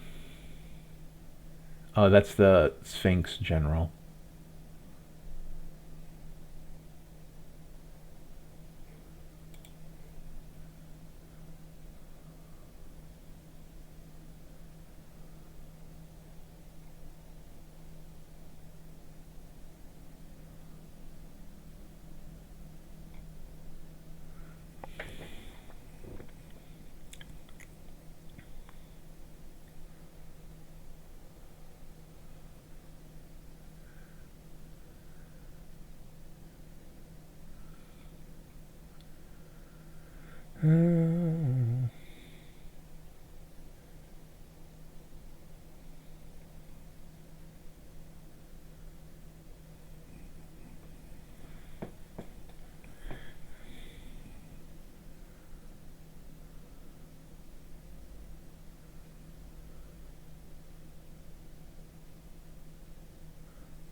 Huh. If this thing didn't cost 7, this would be a really neat card. Like, if it cost several less, like, and of course had worse stats, and maybe some. Although it is a Moonfolk offering, so like definitely a lot less, and that would still be fine because then you'd have to put a Moonfolk in your deck for some reason. We're not putting that Eldrazi in my deck. That's another thing that we're kind of like, eh. Platinum Angel, not bothering. You can't lose, and your opponents can't win. Nah.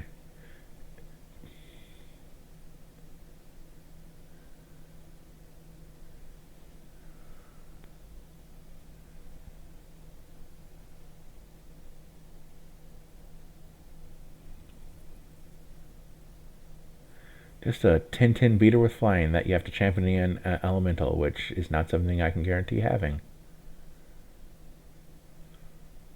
Affinity for artifacts.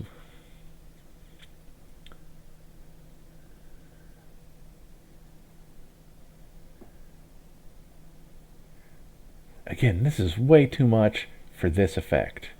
But I'm going to put it in the maybe board just in case someone asks. Like, why am I? What about this card? What do you mean, what about that expensive card? Oh, I do want this expensive card, though. Because it gives us no maximum hand size. Don't. That's. I'm not putting your bad cards into my deck. I'm putting my bad cards into my deck.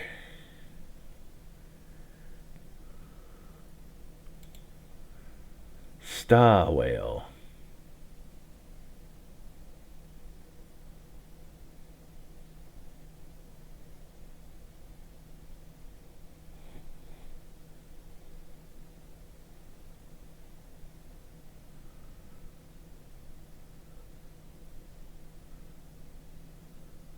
And we're not putting in any of those things, so we scroll to the top, close this. Oh, we are at 99. Wow.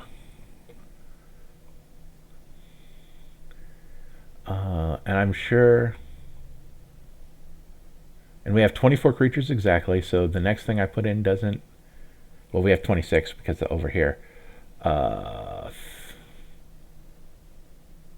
we have 4 things that say I don't have a maximum hand size. Well, this one theoretically could, but, you know, can get blown out before.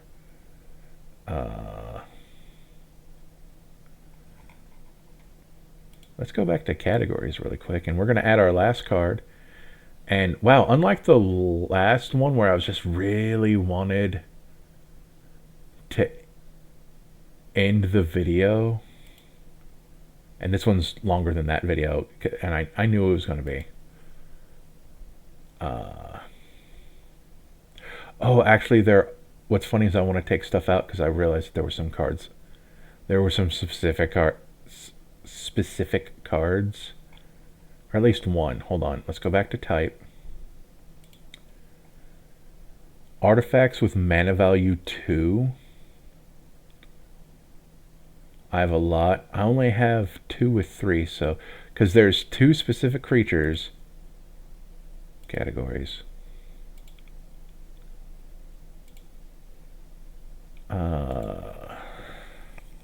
T wizard O search O artifact. There's treasure mage, which is 6 or greater. Tribute mage, which is the one we're going to put in the deck, says artifact card with converted mana cost 2. Wow, mana value 2, and put that into your hand. And then this is for 1 or less, so this would... And then there's this one for 3. Trophy mage is kind of good because it would make sure I get... Nope, I put it back into categories. Go back into type again. Because if we look at my artifacts, was it trinket mage? Trophy mage? Can search for any of these ones with 2. But the one with 3 could get my Bitter Thorn or Mithril Coat, but that's like only 2 hits. And this is 1, 2, 3, 4, 5, 6, 7, 8, 9, 10 hits. And I think that might be worth a spot. Oh, it's the Tribute Mage. We are just going to maybe board it for now, because people might be like, tutors.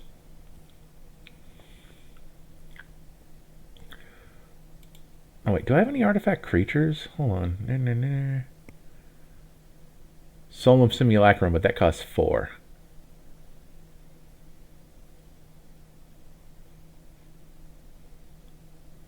Fast is an enchantment. That's... So yeah, we just need one more. Like, what's funny is that we could just throw opt into it and just call it a day. Or the Moonfolk Puzzle Maker, which is funny because I would give Trinket Mage a third a target, which still wouldn't be enough.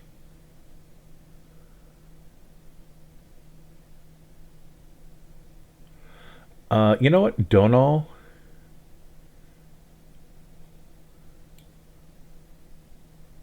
Oh, right. We can't... Here, let's actually put this back in categories.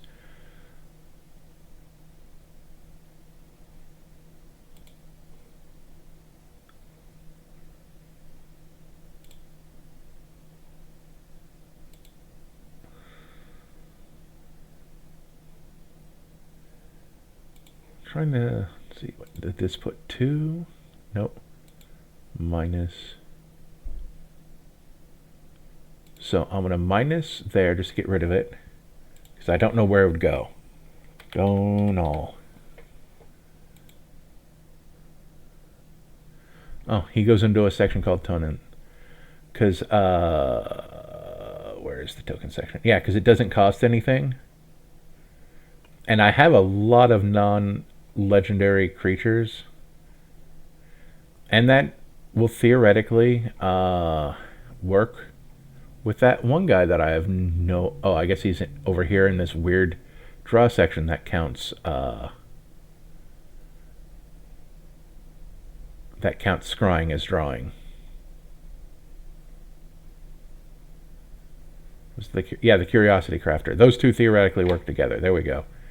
And that's the blue deck that I'm much more happy with. Let's throw up a playtester, because we're already over 2 hours, so... wow, this gave us 1 land. No, 2 lands. Wow, okay, so... Mulligan.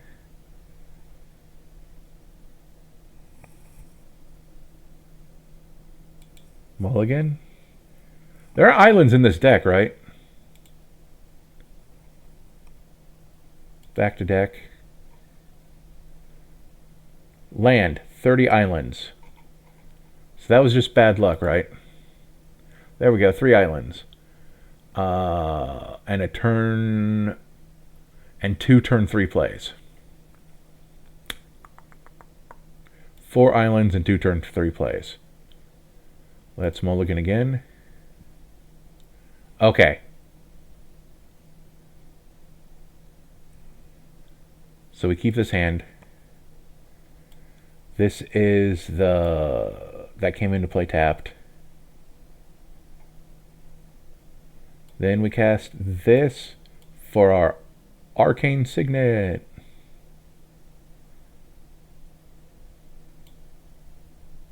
Oh, we forgot to draw for our first turn. And draw for our second turn.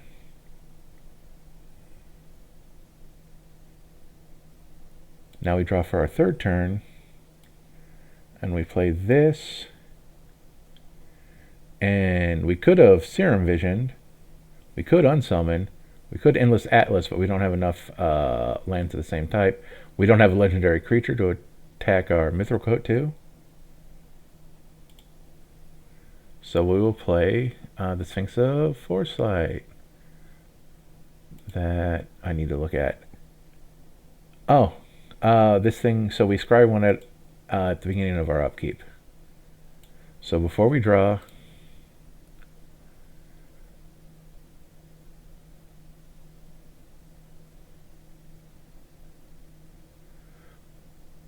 Peek 1 card.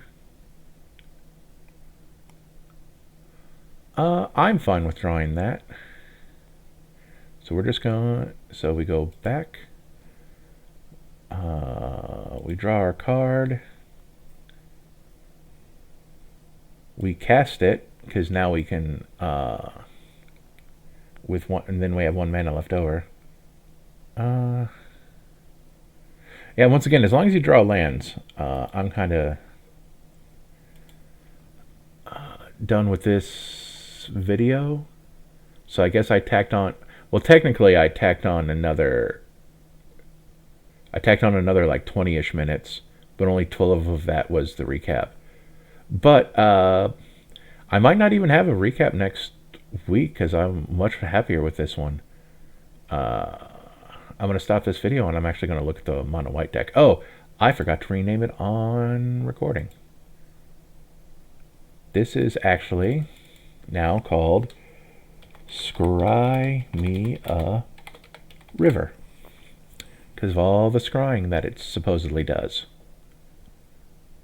And it goes from private to unlisted, so people can look at it when I put the link in the video description. Save changes. So yeah, there we go. Next week is week 3, mono black.